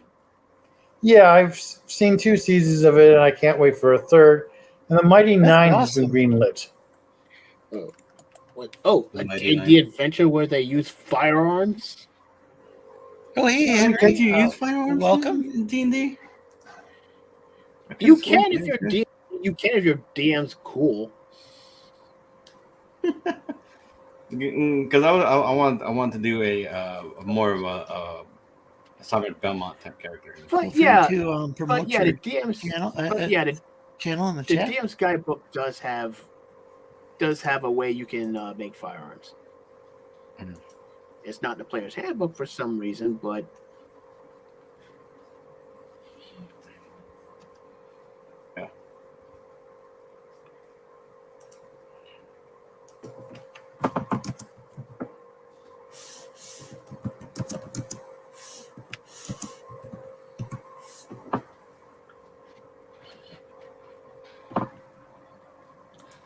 Somebody's getting something. Here, Yeah. Angry typing. Followed by more angry typing. So what's this on the screen, Geass?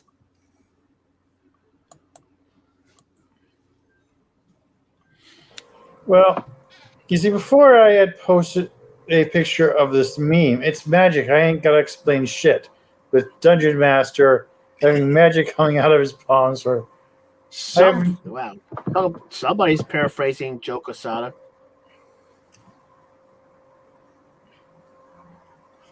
Well, for wherever the meme came from, that's where they got it from. So it's like, yeah. Yeah, I'm quoting the meme. It says it's magic. I ain't gonna explain shit. But this became a meme. And this is my OC Lily, who is a powerful sorceress and does all sorts of weird things. She's kind of eccentric.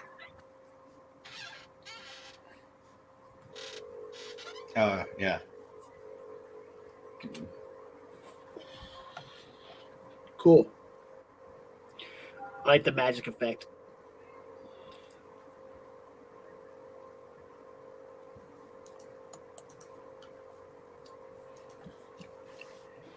And feel free to check out that channel, that video. Anyway, Tony says nice.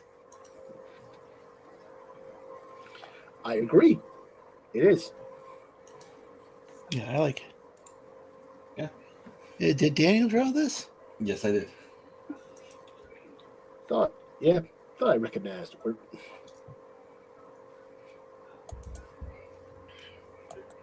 That was that should have been a couple of years ago. Mm.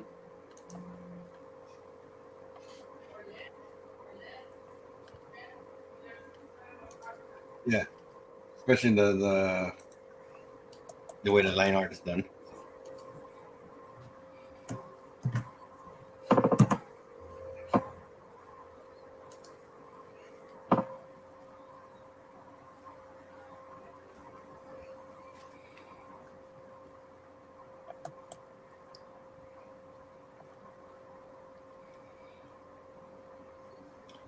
anyway, post the link if you wanted to see it as a GIF form.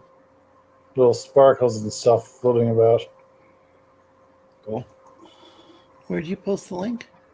In the chat. In the Okay. YouTube chat. Hang on, let me look. Okay, I'm. Yep. I like that.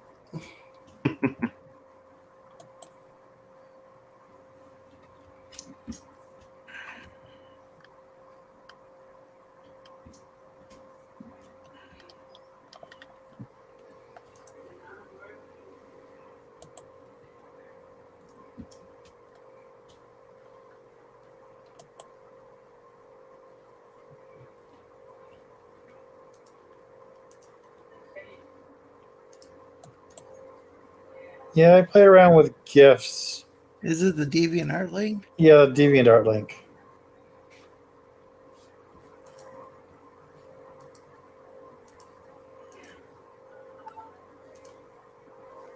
I played around with a bunch of GIFs, like doing sparkle effects when something is gold, for example, like with six. With six, how do you pronounce six?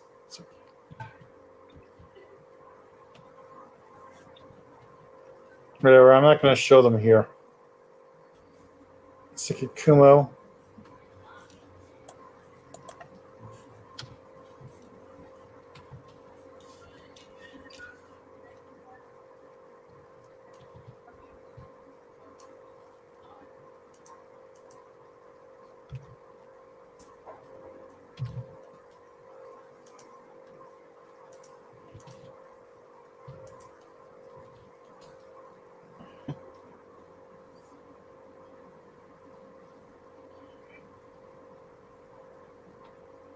That's cool.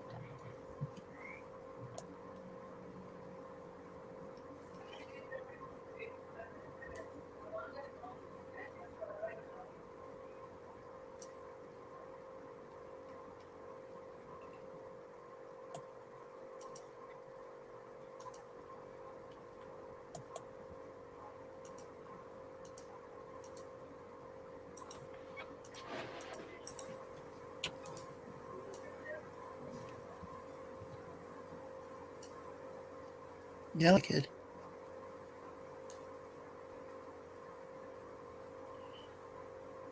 Appreciate you sharing. I went back to whichever you're.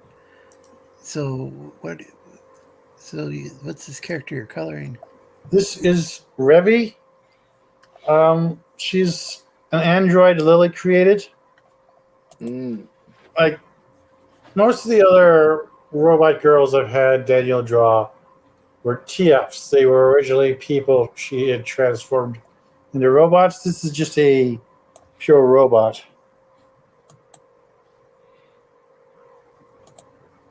Nice. Oh, we were talking about fembots a little earlier, so. Yeah, fembots, eh?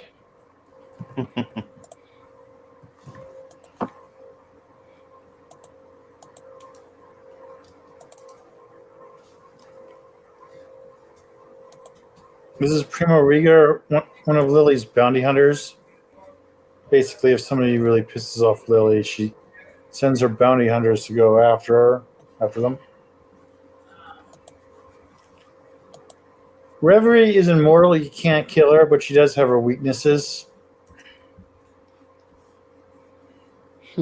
Revi here is not quite as immortal, but she is still very durable and is immune to some of Reverie's weaknesses, or Prima's weaknesses.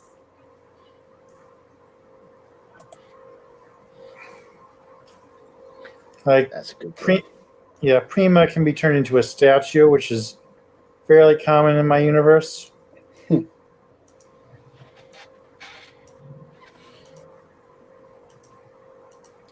Prima being petrification.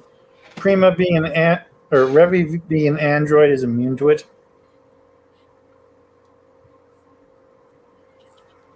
Cat Petrify was not alive, I guess. Or that's strictly living. Better. Yeah.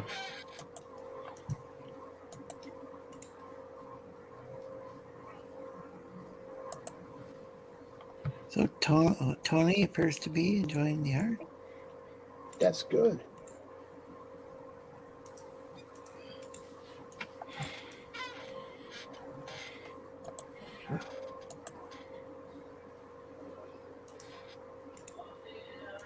Oh, hey, Fanda, welcome to the chat. Thanks for joining us. If anybody wants to join, we've got the StreamYard link. People don't have to join if they don't want to. We've got 4 panelists on here. Kind of started off kind of meager panel. It was just Dylan and I. Dylan had to take off. He's an Antarctic press author. Apparently Kotaku got themselves blacklisted by Nintendo.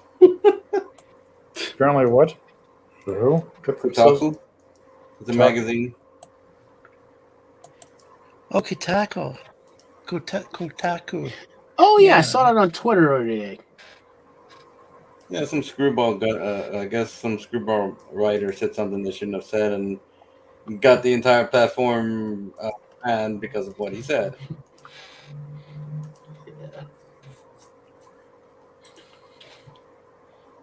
Yeah, I saw some meme where the Grim Reaper had taken out some past media companies, and I think Kotaku was the one that the Grim Reaper was going after in that comic. Oopsie.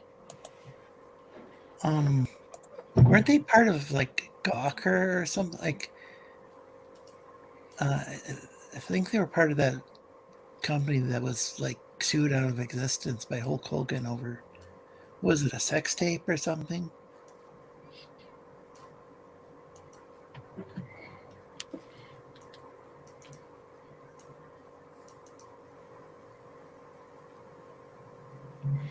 Say it again. Was it did Gawker allegedly release one of his sex tape, Hulk Hogan sex tape or some sort of tape without his permission, and then get sued out of existence? That was Gawker that got themselves sued out of existence. I thought so. But I think Gawker owned quite a few of those journalistic sites, or supposedly journalistic sites. Yeah, they had a bunch of spin-off things. I think I don't know if they owned Kotaku though, but they owned. I'm trying to think, I can look this up. Might have. I'm trying to remember, like, Gawk. It was like the name of the actual company because there's. Let's see. There's a Gawker.com still, so I thought. I'm all confused. I thought that was a company that maybe they had to restructure or something. Or Mm-hmm. oh, Gawker was an American blog. And it says the name of the founders and everything. Nintendo going after everyone. Looks like yeah, Wikipedia's kind of loading slow. Probably I need to clear the cache file. Yeah, it was founded in 2002. Gawker founded in 2002, according to Wikipedia. Gawker was the flagship blog for Denton. Oh, that's Nick Denton's Gawker Media. Gawker Media also managed other blogs such as Jezebel, IO9, Deadspin, and Kotaku. Yes, all of them what I would consider to be a very, I don't know, kind of like politically motivated. I don't want to use the word woke. That's misused, and that can mean many things. Like, I mean, because wasn't woke just supposed to mean that racially inclusive or something originally? It's the way it's used now it's kind of like calling somebody an SJW. I don't know. It's kind of overly used. So how would we describe I'm just trying to figure out what Kotaku did to get themselves banned like that. Well, it seems like that all these publications were. They always felt kind of. I mean, even the name Gawker just felt tabloidy to me. Like it just. I couldn't believe my friends were, like people, friends and family members that some of them were sharing something from a site called Gawker, and it just. To me, it felt like the National Enquirer or something, Which if the National Enquirer, if anybody from there is listening, is a fine, respectable outlet. Right. It just kind of felt like I don't know. Gawker felt just kind of like a tabloid to me. Like an online equivalent to a tabloid. Well, I mean, a lot of them can be labeled tabloids. Yeah, well, yeah. It seemed like Right. Kotaku is kind of like Polygon, if I remember. Like, if I remember the Kotaku articles I've seen, don't they tend to take slants that like a lot of gamers actually like disagree with? It seems like Kotaku is one of those outlets that game journalism outlets that a lot of people would say gives game journalism a bad name. So it wouldn't surprise me if they did, to hear them getting banned from Twitter for some reason. It's especially under Twitter's new owner. Not to say that, everything he says. I mean, he says plenty of controversial things too, Musk does. He's very controversial in it. Yeah, well. Okay. Well, let's see. I'm trying to find it. What the heck they said to get themselves banned? Oh, I think it's actually worse for these guys.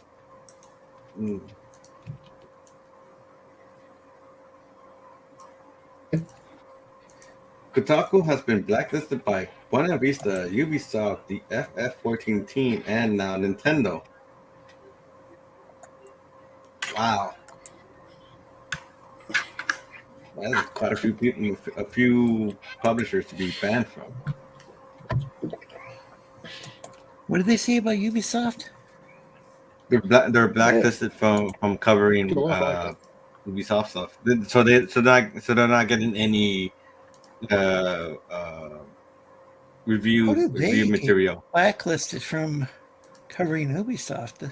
Yeah, so they can't cover anything that's coming out soon. But how did that happen? I could see Jim Sterling. getting banned from, because he's like just, oh, he oh, wait, I'm sorry. They, or wait, I don't know. I'm trying to remember what pronoun Jim Stephanie Sterling uses, because I believe that individual Pronouns is are like non-binary.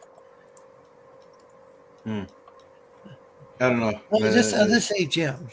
Jim, Jim did a number of videos on Ubisoft, from what I recall. I don't know. It's just we're not all that Kotaku. flattered.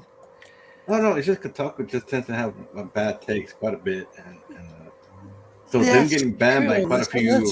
That's why I compared it to Polygon, where Polygon had said like gamers are dead or something like that. Like this whole concept of gamers is dead. I remember somebody on Twitter, not anybody necessarily who was a video game journalist, somebody who was a dog walker actually. It said, instead of calling yourself a gamer, why don't you say A dog walker? You call it, yeah, and instead of calling yourself a gamer, well, why don't you call yourself somebody who plays video games? And I said, like, well, why instead of calling yourself a dog walker, which was right in your profile, which seemed kind of odd. Why don't you, instead of calling yourself a dog walker, why don't you call yourself one who walks dogs? And then she blocked me. I mean, I didn't come up with this term gamer. I never heard it when I was back in the 80s, when people were at the arcades. Everybody was like, all the kids were at the arcades. Yeah, the term gamer, I think gamer didn't really start existing until like maybe in the 2000s, because it really wasn't. And even like then, maybe the 90s or something, but it wasn't anything we used as a kid. They were just like yeah. I mean, it only became so being called a gamer is only something that's really become. It was more of a recent development, not something that was just you're a gamer. No one I remember from back then called we're gamers. No, we're just no. You want to go to the arcade? Yeah, cool. Let's go. Yeah, Geass, what did you say? I forgot. Oh. So I don't remember it being. Oh, nice view.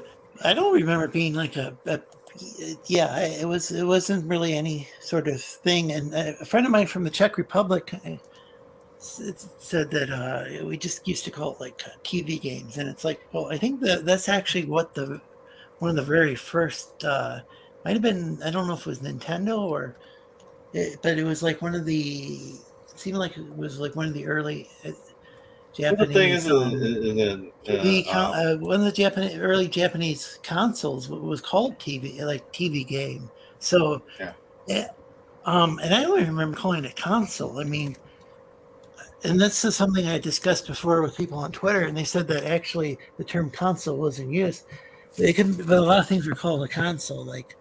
Yeah, like I said, a lot of the television set or the VCR, could those be considered consoles? Oh, I think maybe the VCR. Probably not, since nobody uses VCRs anymore. Oh, I think that would you call your Blu-ray player a console? It's just that video games didn't really get big until really, really big into the 2000s, I think.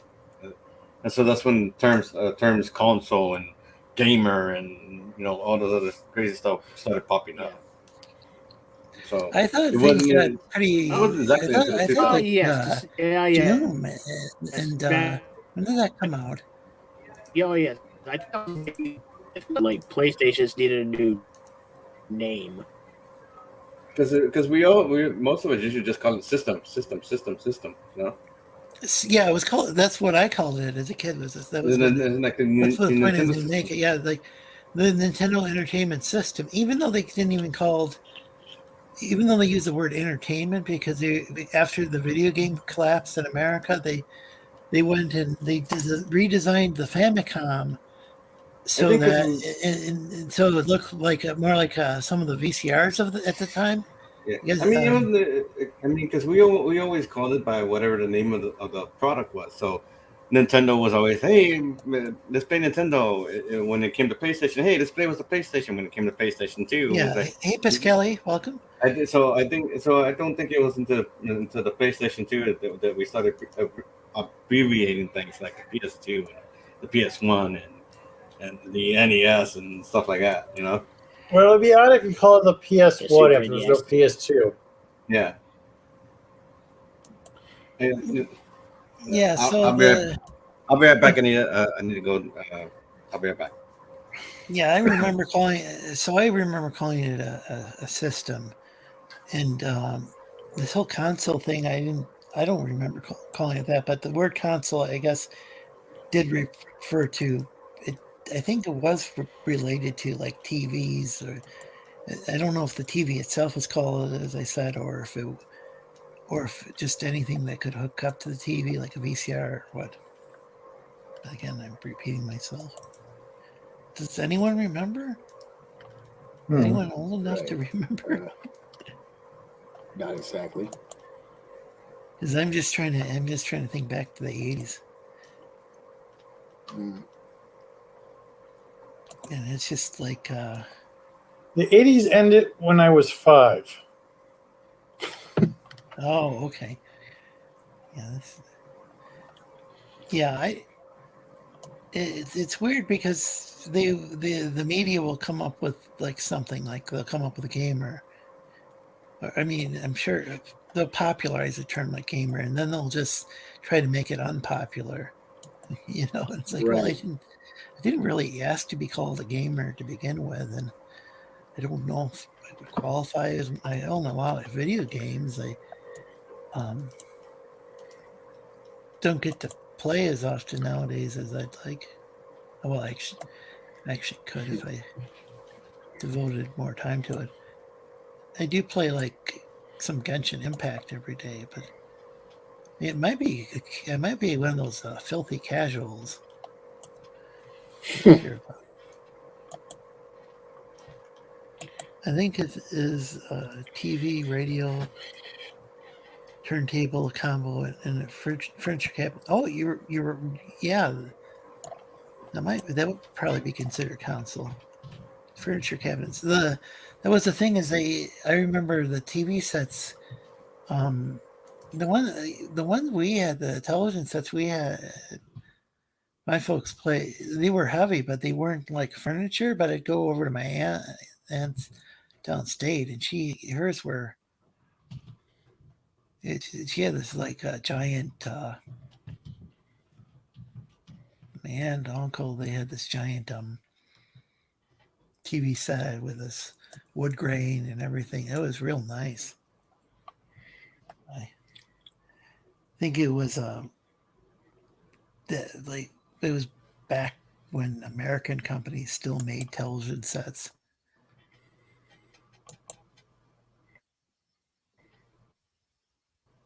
Tenderloins, yummy, says Tony. Tone. Is it Tony Tone Low Golden? Wonder what that was in relation to.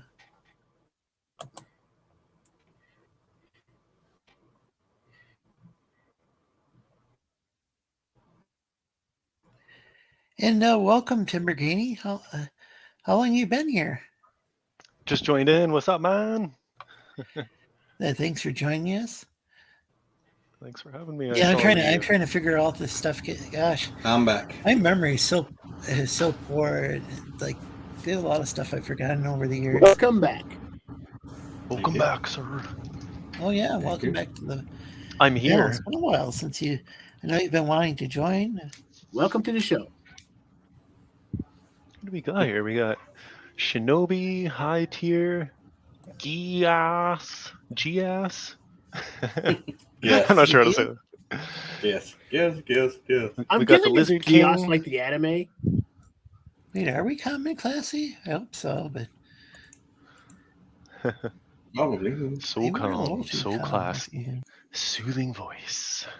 So- Listen to Lorenzo's soothing voice.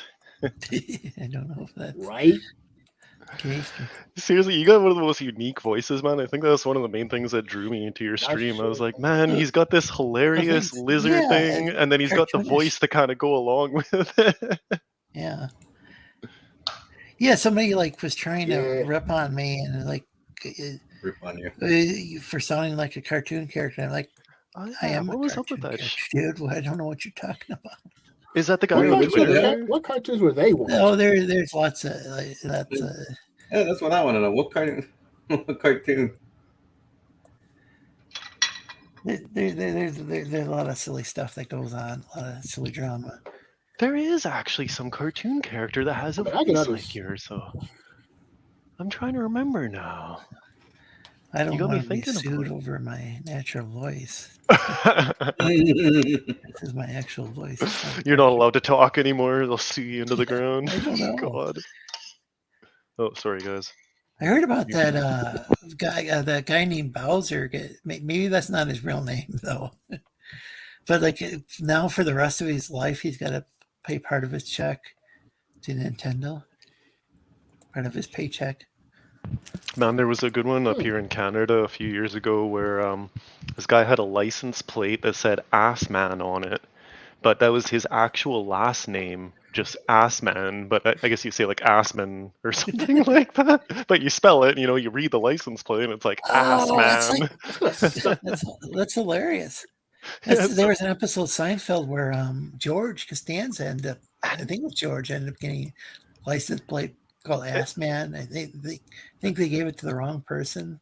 And it's funny because every time I talk to somebody about it too, people always tell me about that Seinfeld episode that you just spoke about. I never even knew about the episode, but this is a real thing in Canada. And the guy had to go through years of litigation and court cases just to put his own last name on his license plate. But it's just that reminds me of, I don't know the region of Germany, but this guy's name was Fartman. Fartman. Oh.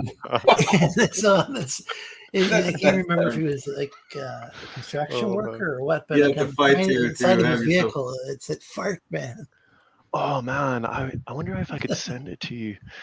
I fucking saw this. So sorry for my language. Or my girlfriend actually spotted this plumbing company's van, and on the side of the bloody van, man, they got a picture of a toilet with a dude just taking a dump on the toilet, but from the side. And it was just so funny because when you look at it, you just got to be like, what the hell? Like, you got to look twice, basically.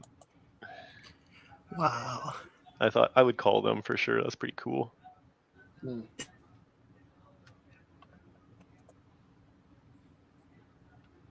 So what are you trying to figure out? Lorenzo said he's trying to figure something out. He's trying to calculate the world. Why is Black Cat's thigh so big?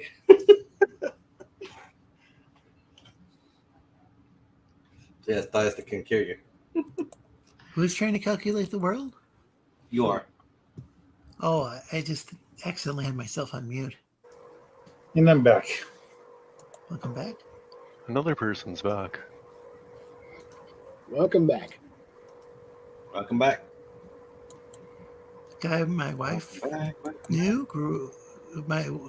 guy my wife grew up with was named Dempsey Belcher. Dempsey Belcher. It's pretty funny. Interesting name.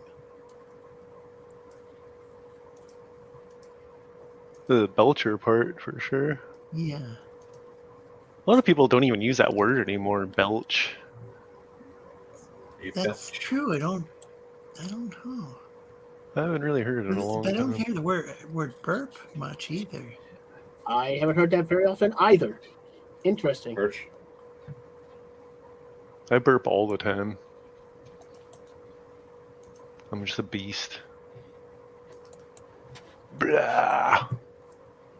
No, I don't. Maybe belch Lying is more popular in America. Anyway, I wanted to show some love to a friend of mine, Chrono Dragoon. He does Let's Plays on his channel 3 times a week. Cool. Oh, okay. Well, You're talking about link in the chat. Lorenzo, did you play the new Genshin Impact game with the space train. The what I game? don't play much Genshin Impact. With the space train? And I got some of that stuff wrong. Like at first, I didn't think you got drops from. You do get like drops, like I got a broken mask from some character and stuff, but I don't really know. I was at first thinking that that was the chest that you get the a lot of gear out of, but if you go up like against a boss, you'll get some. You'll sometimes get some good gear from what I can tell. But I don't play it that often. Got real enthusiastic about it at first, but then I got kind of stuck.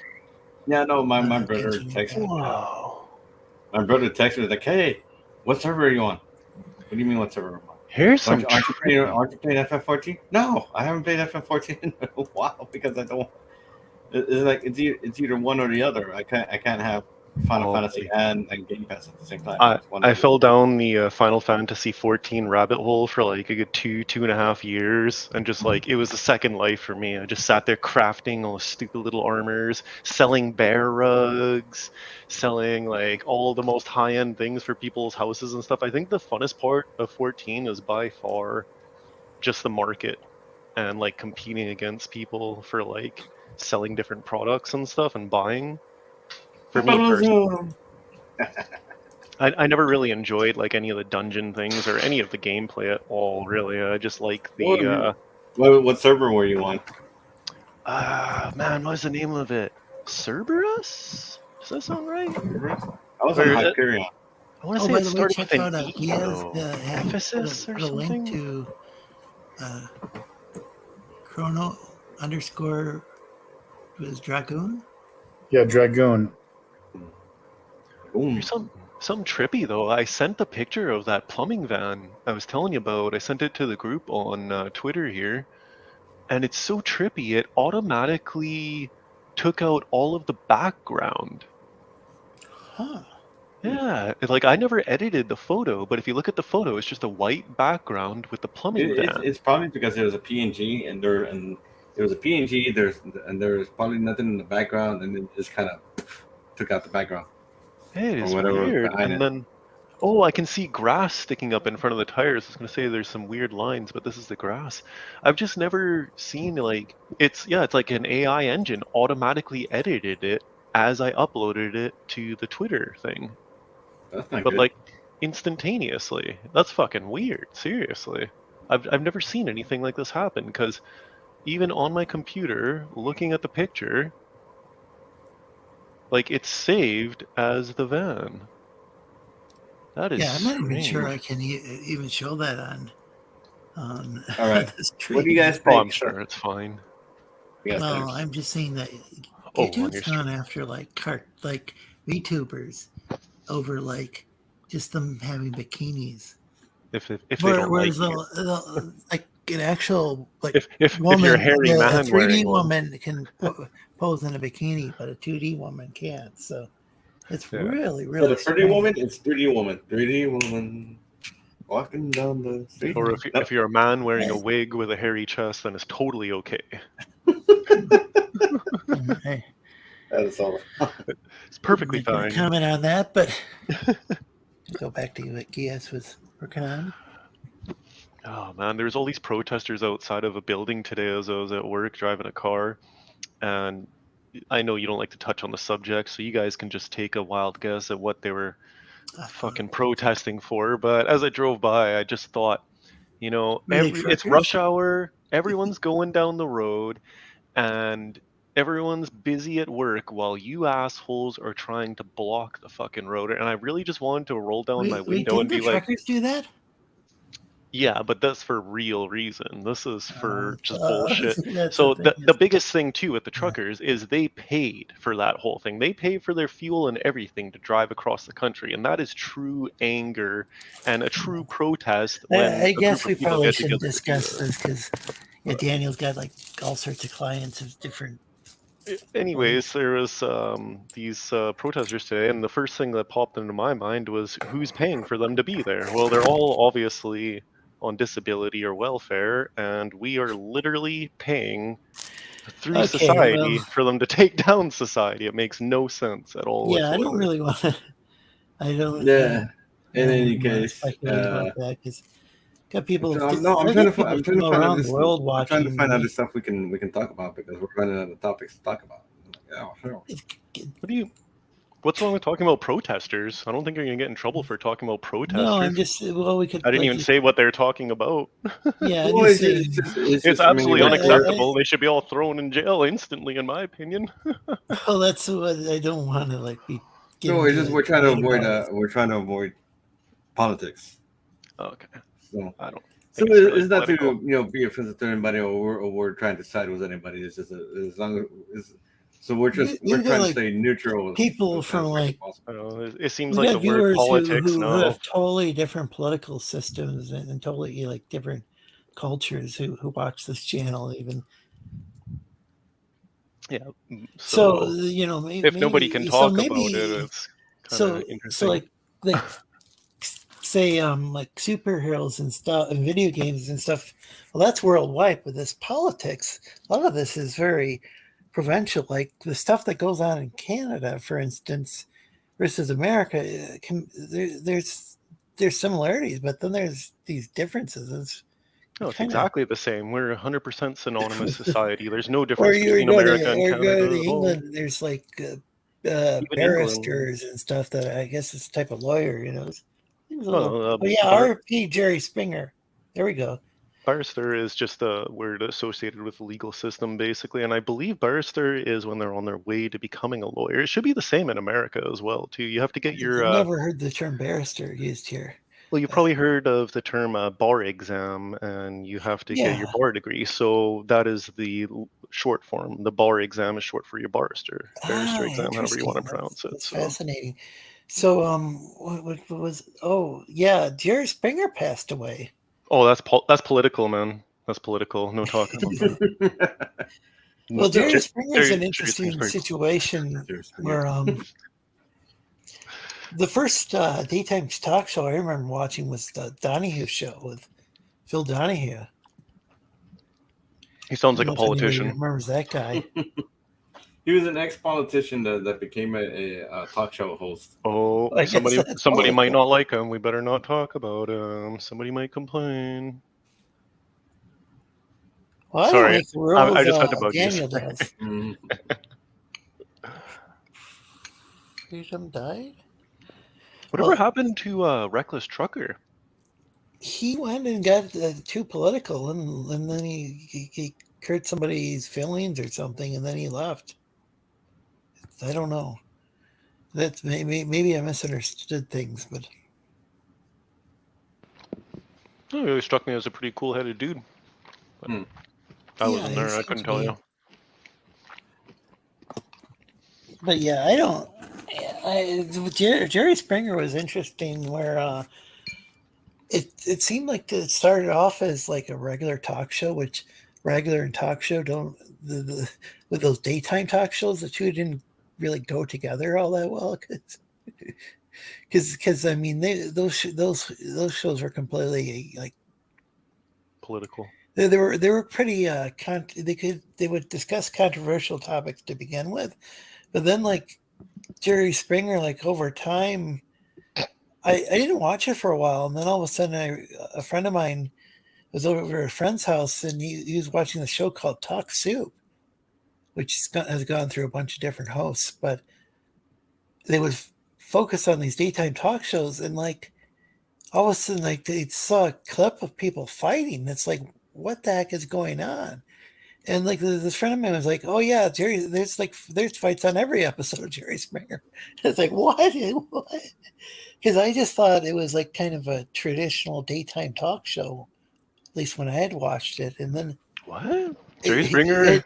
Yeah, like when it first came out, it was like, and I'm trying to remember. I think there was a court case, and it might have turned out that some of that stuff was kind of like pro wrestling, where where there was kind of a script or something, or it was predetermined. It was almost all Because bullshit. he But actually had like a clip before, I think in the Tuck Soup, and there was a cake sitting there, just conveniently sitting there. And so, of course, when they get in a fight, somebody throws the cake in somebody else's face. everything about Jerry Springer is a funny situation because Jerry Springer is no different from modern day news, basically. Everything is just thriving off of people's emotions and Oh yeah, total BS, basically. So, Yeah, I mean, you it was know, a drama show. there's exactly, and there's so many people out there, especially in North America, unfortunately, where we're from, that are unhappy with their own lives. So it's much easier to just sit down, watch a TV show, and ignore your own life and be like, "Yeah, those guys are losers." Meanwhile, the person sitting on the couch is usually one, unfortunately. But it's really interesting though as well how a man became so successful exposing people's personal issues basically, because some of it is real. Like I think the show got canceled eventually because the one couple ended up killing each other or something crazy like that afterward. But one couple what? yeah, it ended up getting canceled because I think a husband killed a wife after they Holy had like shit. some crazy argument on the I know show. after a while. So it's this. Maybe it was later on. Maybe after they were done with the whole like cake throwing or whatever. Maybe he was done with that, and they started doing this paternity test thing. I'm trying to, I'm thinking, or am I thinking of Mark Povich? They would do anything to get drama. You know, even Maybe you look at a that's show Mark like Povich, I guess. Dr. Phil, I believe, is a good comparison because Dr. Phil is a really I was thinking smart about him dude. too.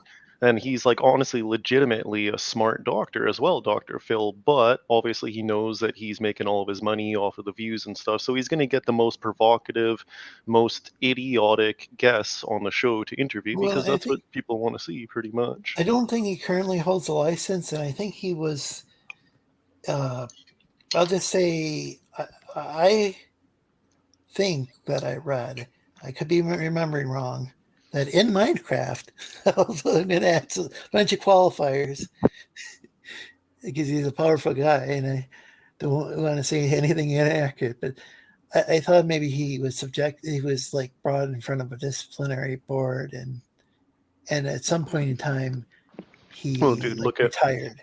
I don't know if the two are related at all or not. I know Dr. Oz had to go in front of which he's a medical doctor, where Dr. Phil's a psychologist or was a psychologist. Well, Dr. Oz had to go in front of like a Senate subcommittee or House or some sort of like some sort of committee or subcommittee in the government in the U.S. because of like one of the things he was doing was he was selling magic beans. I mean, he was like, no, he's selling like these like beans, and they were some sort of health supplement, but he said that they had magical ability. You know, I mean, oh god, I don't think it was intended to be taken literally, but at the same time, he was kind of like hyping something up that a lot of these dietary supplements. I think because they got some sort of different kind of classification where you paid a where the FDA doesn't necessarily make any sort of evaluation about. There could be plenty of studies proving that particular item. You know, who's Chad talking about? Somebody paid a hooker with a check or that, but go ahead. Sorry. So I was just saying, who's Chad talking about in the chat there? Somebody paid a hooker with a check? I think you're talking about Jerry Springer. Oh, here's a good one for you guys. No, this was a mayor situation. Here's a funny story for you guys. A few years ago, I read this article. I won't get political. I'll just say there was a certain politician from the U.S. where they set up this sting in an airport where they were having issues because basically, what do you call it? Men who like to prey on younger men basically were going into the washroom at this airport in, I think it was Denver, I believe, Colorado. And so they set up a sting where they were sending, I think it was FBI agents into the washroom, and they would just sit in the stalls and wait until somebody would come and try to play footsies with them Yeah, under the wall. the guy who was like the toe tapper or So whatever. you know, he would tap yeah, the floor. and it was so weird. I And forget to the the name of the other stall was- politician, but I he ended up that going would really in and creep he me out ended if up. somebody did that to me. Yeah, if I they would be like, put their whoa, foot in dude, keep your bathroom fucking stall. foot on the other side of the it'd be wall, one of bro. those things to like, hey, we're gonna be committing a sting here. Let's tell all all public servants, hey, we're gonna hey, you guys need to not be in this area for like X amount of time. Don't ask us why. Just don't be in this area. By the way, No. folks, if you like what you're listening to, even if you don't necessarily like it, but you find it interesting, please like and share the stream. And Remember, we got muzzles on our mouths, so we can't really talk about anything interesting. yes, I'm gonna hop out of here and wait, who's hopping out? Shinobi. I'm gonna hop off and pay a Vega channel.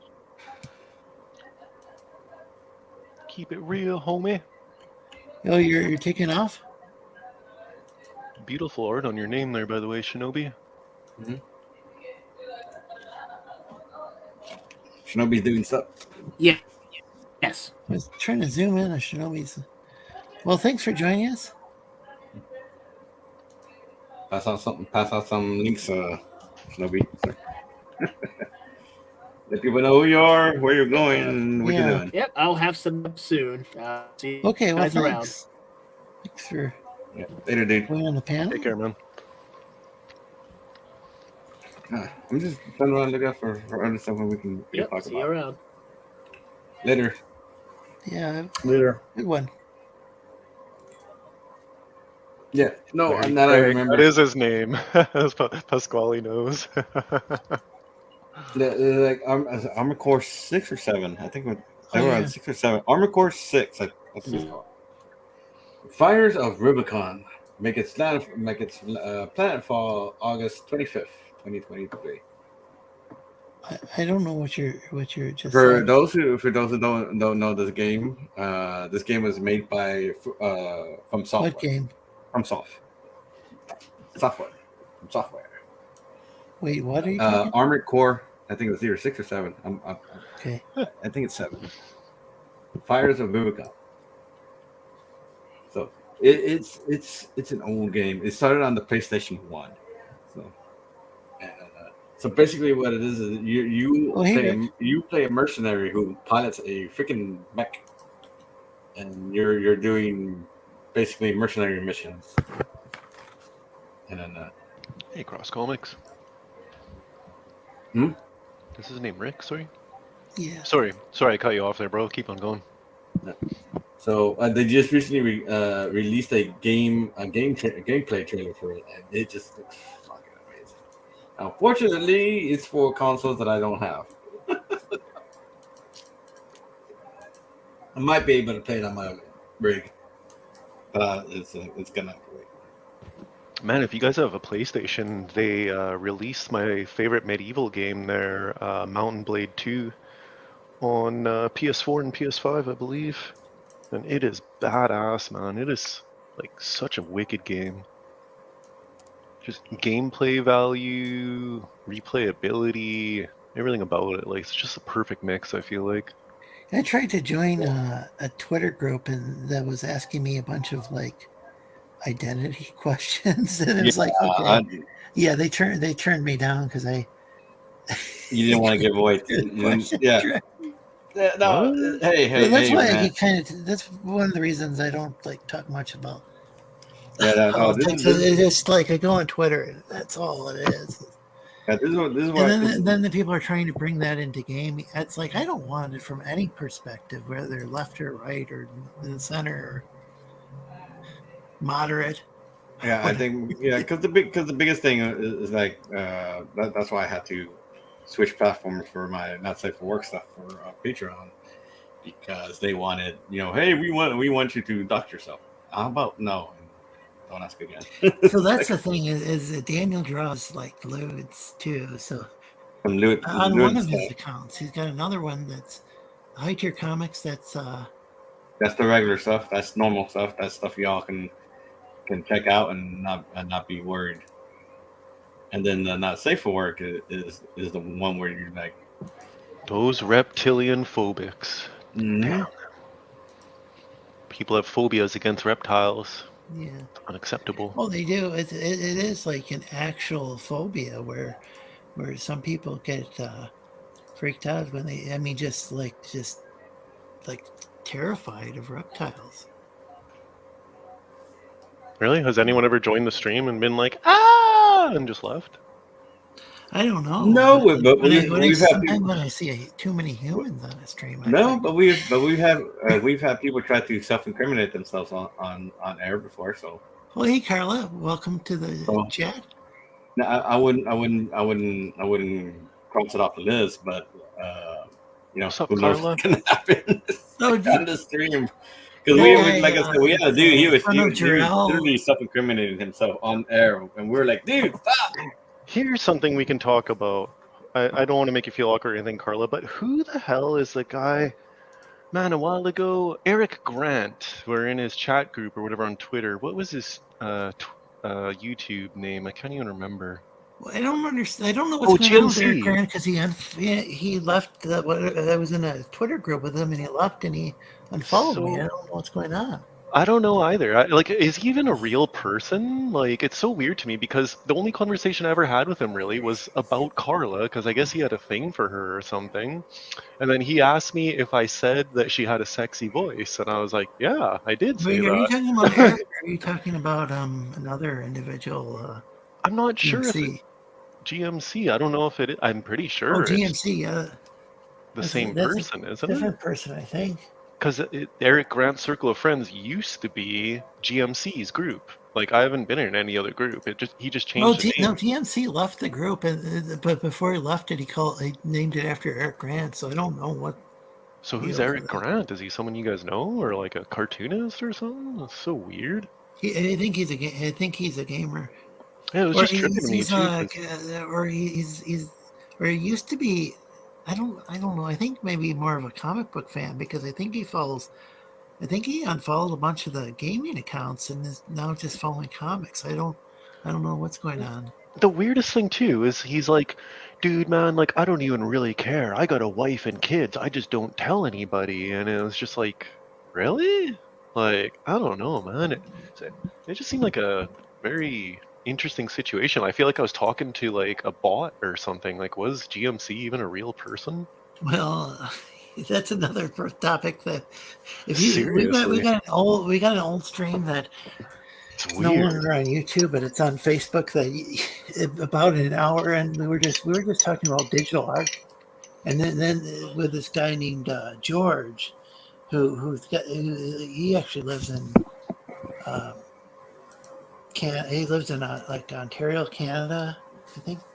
But he's worked on he's done like indie comic books for decades. But he's also worked on Hollywood, well not Hollywood, but actually Canadian produced movies where parts of them are produced in Canada. Like a lot of like what do they call that? Would be after. Would be called is it After Effects or no post-production? I guess it's called. There we go. Oh, so he's making like posters and stuff for movies, or what? No, I don't know. Post-production, I'm not sure what that is exactly. Yeah, I don't know either. But he's got this his LinkedIn and his LinkedIn page like says, I think it's the name of the company that. The Canadian company that I think it's one of the things in his LinkedIn page. And what did you think he was a bot at first or something, or? No. We were just having a conversation one time with George, and he was talking about how like his history with digital art, and then all of a sudden. GMC, who went by that Nigel movie guy, and Rich Troll was another name he'd used. He just like stopped in an hour into the stream, and just disrupted things to talk about like George and how much he didn't like George because George was associated with another show that was streaming at the same time. He didn't go over to that show because they wouldn't let him on the panel. He went on my show just to complain about George. He complained about George being friends with people on that other channel that George wasn't even on. Weird show. It's an entertaining stream if you want to watch it sometime. But it's pretty hilarious because it's just like I feel bad because like I tried to understand him, like what's going on in his mind pretty much. I tried to kind of get personal with him, but he's like all over the place, man. I can't tell if Nigel was his name, if fucking Eric Grant was his name. Like, wasn't it's better not to accused... talk about the trolls. Wasn't it Nigel that kind of accused? I don't know if he even was a troll. My clients of being comic state or something crap. And that's the thing too. Like he had all these Nigel movie reviews, and they were legitimately funny. Like those videos. Yeah. But he said they didn't get very many views, unfortunately. Yeah, it sucked, and that's because YouTube was like, "Oh, well, we're not going to let you take views off of Hollywood movies," kind of thing. I'm sure they shut down his algorithm like instantly. Oh, Morg saw that stream I was talking about where George was. It was pretty funny because to rewatch it because I just was trying to like hear him out and just trying to reason with him, and he was all drunk and insane acting, and it's at some point I just like. Was he talking or just typing? I just called the guy a bitch, which I was like trying really not. That's pretty unlike because he was supposedly a friend of mine, but then all of a sudden he just starts just acting all weird. And this was he ended up blocking me after that stream for a long time, but then he seemed like he had sobered up and was acting like a normal human being.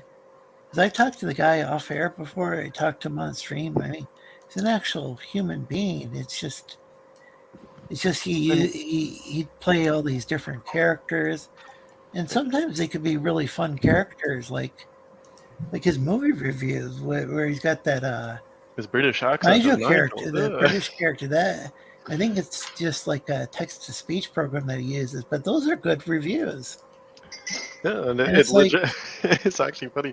He had this live stream of the Grammys one night, and it's like, oh yeah, that was honestly the way I was watching that, it made me feel like he was like a fucking CIA agent or something. It was weird. I don't know. I don't even know, honestly. It was weird, like some weird psyop shit. Just like seeing. Mark said Nigel was fucking insane. You don't need to feel bad. Insane troll. And we have to. I liked him. So I liked the guy until he started flipping on. When he started like flipping up on George, that was a bit much. And he had flipped out on George the week before, and I'd taken away his wrench because he was deleting people's comments that were disagreeing with him, flipping out on people. He was flipping out with people in the chat.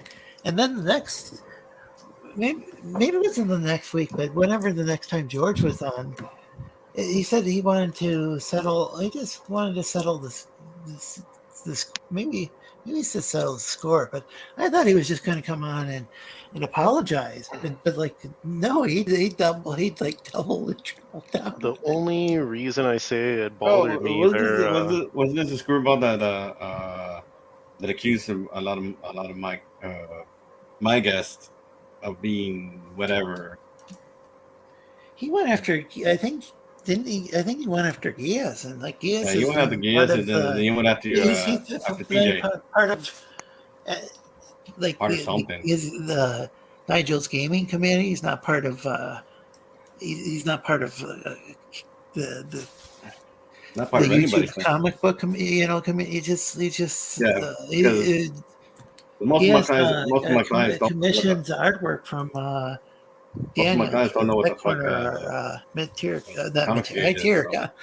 There's a mid-tier guy who's in the who's in the chat sometimes. I'm really sorry. I One- need to call one- you mid-tier. One thing I was You're going the to say mid-tier to Morg there, the only reason I feel bad even slightly is because like I was trying to understand him basically and what the hell he was talking about with Carla especially. Yeah, it's probably best And then not to. it was weird though after it was Melinda. seriously very subsequently after I told him like flat out like yeah I said Carla has a sexy voice or whatever, like who cares basically. Then it was like that night he did some stream where he got drunk, he changed his name to the Eric Grant Circle of Friends, and it seemed like what I said to him, I feel like I made him snap or something because he couldn't get angry at me because I just said it in a way like, who cares, man? Like, grow the fuck up, pretty much. And he didn't want to, is what Yeah. I feel like. So, He's somebody I don't like talking about because he'll just like show up for months on end using alternate names. And if people start talking about him, if people acknowledge him, he'll just show up like that's what people like like that somebody want. was in my chat, and I don't know if it was him or someone else, and they were calling themselves shorts, and they just kept saying gay. And somebody finally typed in the chat, I don't know why people have to keep announcing that they're gay. It's what's the big deal about it? And then that person just stopped coming back, that shorts account, because I'd go and hide that account, and somebody else there'd be another account called shorts, just saying the word gay over and over again. Well, we had enough of a conversation. I was just kind of wondering, like, That was I a didn't know great if any way of you guys of dealing with it. Was personally just that's really the way just to deal with it is don't treat these trolls like they're any big deal. One last thing I wanted to say on it though is I feel like he wasn't even a troll really, and like I wonder sometimes he even made other accounts just to make it seem like he was arguing with someone that like didn't even exist and stuff. Like he was trying to create like controversy around himself, and it was like that's what it looks like. It seemed strange. Like a lot of the conversations he was having with people, it seemed like he was, you know, it sounds crazy, but he was talking to himself basically. And even the responses, I was thinking like, man, that sounds like something he would say. Yeah. But yeah, maybe I analyze things too that, much. Again, it's one of those situations that I think like I'm not even sure if Carla's still in the chat after this. Who knows? I hope I didn't make her feel awkward. In her direction because what he did to her was disgusting. It was like, and it was just so insane. Yeah, and I don't like want doing that again. What the fuck? Yeah. So once again, it's better to just not talk about it because that's what people like this want. But Yeah. it was just strange. Just strange. Well, we've had this situation with other people over the years, and easily so, offended and I've people. learned that like some of these trolls these days are just doing, you know, some. It used to be that some people would say, "Oh, I like what we're looking at,"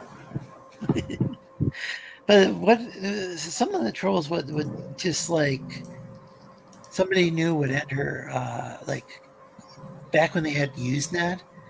I don't know if you guys know what that is. It was Usenet. It wasn't like it wasn't a message board exactly. It was something that when I was using it, at least, it would attach to somebody's back in the day when people would look at email, they'd have a special app to look at it in.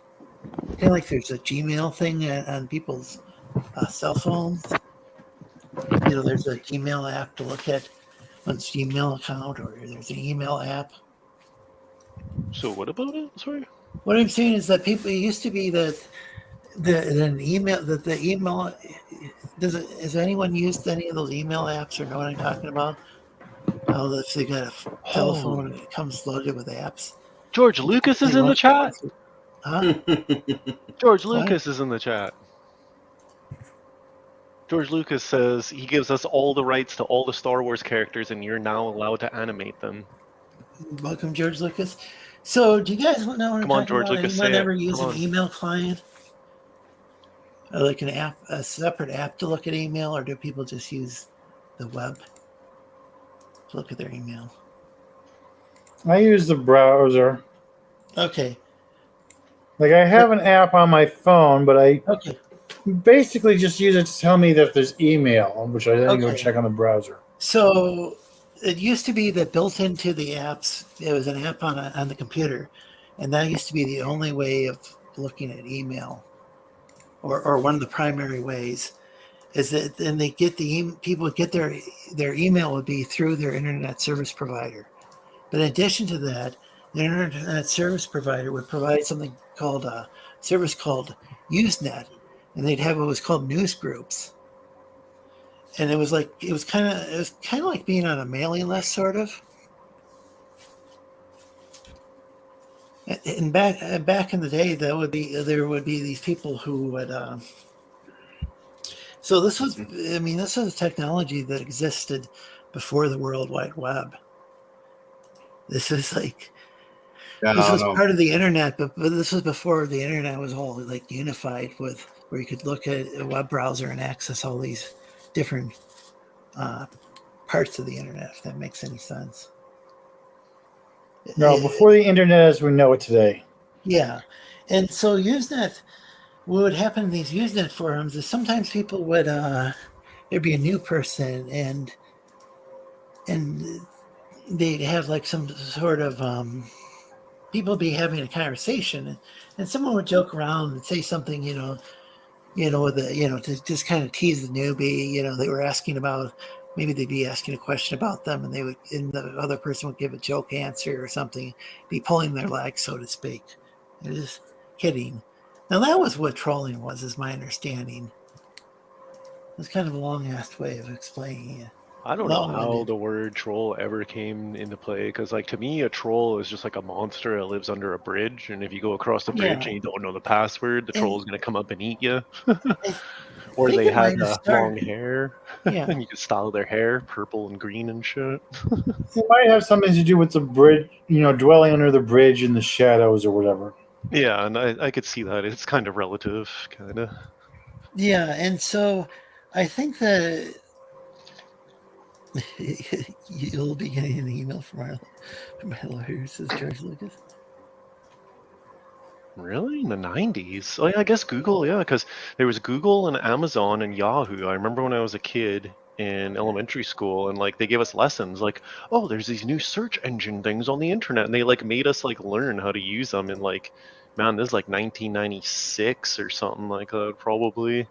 I remember Google was literally a bunch of kids in a garage too. I remember it being on the news, and they're like, look at this new internet company called Google. It's these kids in this garage, blah blah blah blah. And then I remember just like people just were raving about it, like and like even like these developers, these early social media sites. Dude, like when I was developers I used to interact with, I think we're kind of pushing it, and it's like I remember using it. It's like, what's the big deal about this thing? It seems kind of basic to me compared to the other search engines at the time. a big thing I used to always say to my friends, like in my early teens, we'd be out smoking weed and being potheads, idiots and stuff, and I'd be like, man, we talk about the funniest stuff. We should just start filming it and putting this stuff on YouTube, because I bet you one day somebody's going to watch it and they're going to find it funny. And I remember all my friends were like, oh man, that's stupid. Nobody's going to want to watch us just talking about stuff. And it's just so funny now how many people have talk shows on YouTube. And it's the show is one Joe Rogan. But YouTube wasn't even part of Google originally. No, it was just YouTube, and that was the thing. It was it 10 or 20 minute videos or something? I I don't even remember. I just remember suggesting to them even that we could like put up videos. To upload a movie, it would be like, I guess a lot of people still had dial-up, so you might have like 10 different parts just to watch. It wasn't necessarily even a movie, but just watch some hour-long show, and it would be like, this is part 1 through 10. Like you just have to keep on clicking every 10 minutes to watch the next installment of that particular. I mean, that's how. That's an interesting one there, Pasquale. Rooster Teeth got started. It was the Red versus Blue was basically like a couple minute segments, that somehow ballooned into a series. Well, Pasquale said it's pretty interesting here. My wife was an IT manager, VP, vice president at a major US bank, and Google invited her programmer teams to Gmail. So that means Google wanted to learn from their coding for banks or something. That's strange. But when I first started, what show were you talking about, Daniel? Red versus blue. What? Red versus blue. Versus blue. I'm not familiar with it. It's basically it's like a parody sketch of the Halo universe. Basically, everybody is a Spartan or a reject, I guess. A reject Spartan of some sort, and they're all protecting A box bases. canyon. Yeah, Boss Canyon. Yeah, it starts off with two teams in a box canyon, no way in or out. The only thing of note in the canyon are the two identical bases in the box canyon. So Usenet was like a precursor to those forums, I guess. So here's a really interesting one for you Yeah, guys. one of the things I wanted to say though about Google was I remember Google starting. I thought it just started off kind of as a search engine, and it was kind of basic versus Dogpile, which was like a meta search engine where you could search a bunch of different search engines. So I wasn't really all that impressed with Google at first. I think they started to acquire like with Gmail and all these different services later on, but I could be wrong. I find it really interesting what Pasquale said there, because years ago, I knew this guy, I won't say how, but basically he showed me he had access to this dark web stuff, basically. And he showed me, like, literally, this is crazy shit. Like, he could literally order anything. He could order people. I'm not even fucking joking. This is some crazy shit.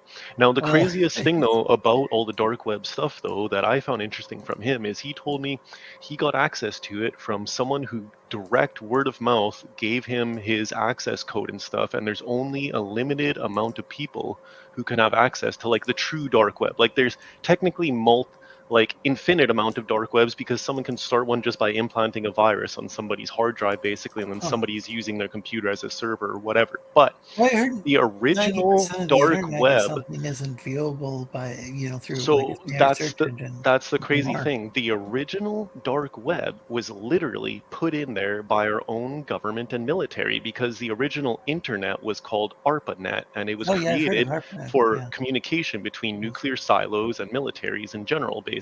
And then they're like, oh, well, this would be the ultimate way to control people. This is even better than a television. We can have people directly communicating with each other. So they created the internet, basically.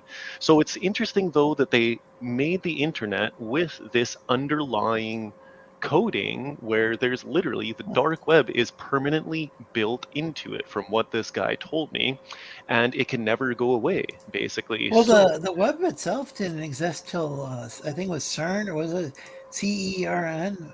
I don't know if it's pronounced CERN or if it's just CERN. The Large Hadron Collider. It's weird because they came up with the web, but that was, but I think that kind of unit. There's with the web. There's all sorts of other protocols, like I think there's something called Gopher and all sort. It's kind of weird because I think maybe the web brought all this stuff together. So here's the thing that's really interesting. And they added a graphical user interface. So nowadays, if you watch a lot of YouTube channels, they'll have these advertisements from these companies where you can pay them to delete your personal information from certain websites and stuff, and it's become a popular thing. And they're like, you don't know if your information is out there on the dark web or not. But the thing that's so fascinating, once again, is there's only a limited amount of people that can have real access to this, and it seems like it was put in place by the government in the first place. Yeah, so they put in a system to subvert it right from the get-go. And it's interesting, though, now that me personally, I get telemarketing calls all the time from random, just a random Chinese phone call, something I don't even know what they're talking about. And it's obviously because my information's out there somewhere, basically. Now, what we do know is a lot of these social platforms have, they when somebody signs up, they can't necessarily look through 50 pages. Well, somebody could, but most people aren't going to look through 50 pages worth of what is it, some sort of long ass agreement before pressing OK. And if you go, But that's just and depending so on they people's might say in human there that they can tendencies. sell your information to somebody. It's typically when you sell a program or you sell something from like say an app store or whatever, it might say in there that we gather certain sort of information, and so then they sell it. So No, what I'm trying to tell you is the entire internet is compromised right from the get-go, basically. You don't have to go and sign any consent form or give anyone your information. Because that very well basically may be anyone who has possible, access too. to this dark I'm web just stuff, saying that. this is how people were like getting onto people's cameras on their smart TVs years ago and stuff, because they literally have access to things that we can't even think of, basically. And it was designed to collapse right from the get-go. And it seems like it was created as a way to subvert us more than anything when you look at the whole picture. If I get into too many conspiracy theories, then my channel gets yanked. Well, there's conspiracy theories and there's just truth, and there's ARPANET. If you want to look it up, you can just look on Wikipedia, and there's ARPANET if you want to read up the article yourself. But the dark web in particular is literally integrated into the internet. Again, this is mainly in like an art. Kind of nerd. Yeah. Well, in any case, I actually it is late and I do need to jump off. Same here, actually. My girlfriend's about to walk in the door here too. So. Thanks for joining us. Yeah, thanks for having me, guys. I like what Geass is coloring. All right, guys. I'm there's off. some people in the chat that. Yeah, man, it's nice chatting with you again. Sorry I don't come on very often, guys. And yeah, where can we find you guys? You can find me at the Tier Comix on Twitter, YouTube,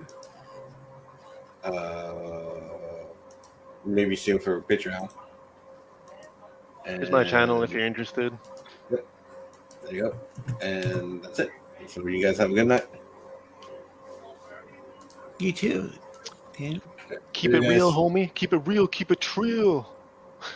Right, oh, later, that's guys. one guy. That's one guy that was funny on your panel sometimes before. You had that one colorful person that would get drunk quite often. Remember he was talking about like stealing clothes or something one night? He was yeah. That was the son of Jarrell.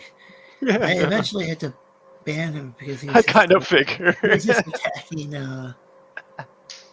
We had a VTuber on, and everybody knew that it was a guy, and he was using what tuber? What was it? What was VTubers. What it was is he was using. I think it was just using a sound card to raise his voice an octave. But everybody knew he was doing that, and it wasn't even like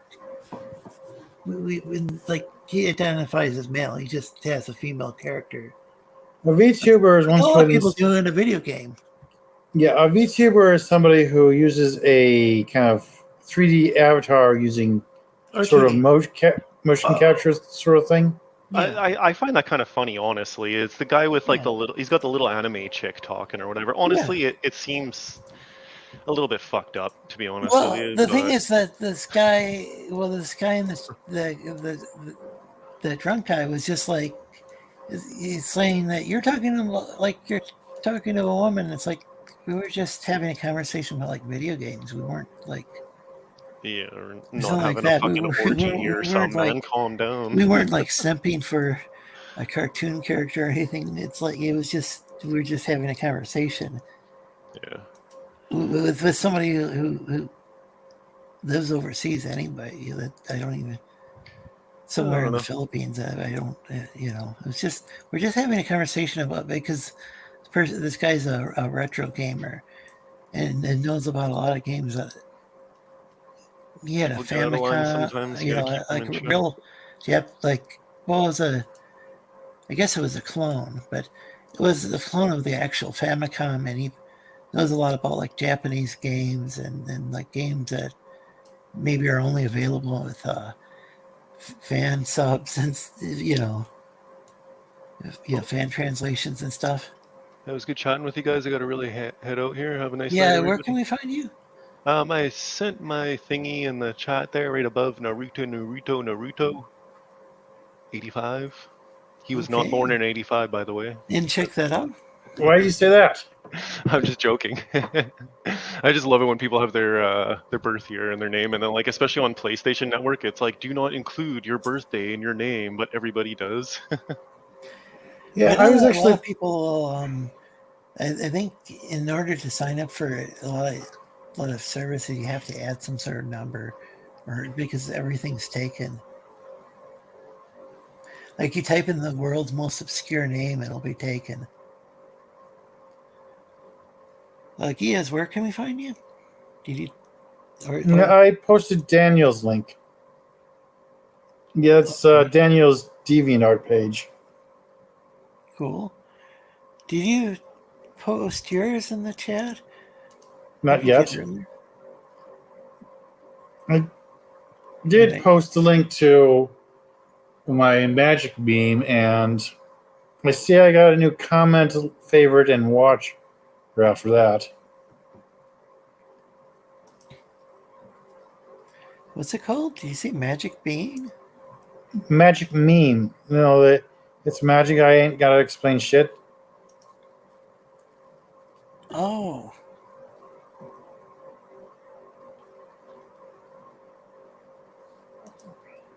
Huh.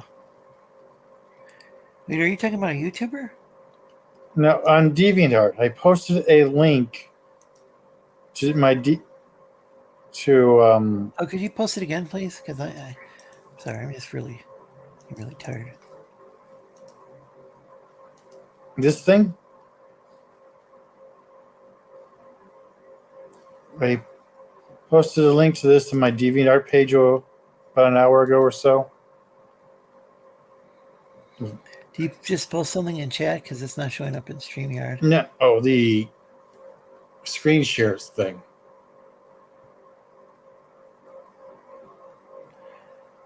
Oh, okay. I posted a link to this about an hour ago, and I see I got a new comment on it as well as a favorite and watch from. Oh, I still have the link. Here we go. I can just repost that in the. Yeah, it should show up in YouTube and Twitch. The Twitch stream. Oh, yeah, Twitch. For some reason, Facebook doesn't really work too well with StreamYard.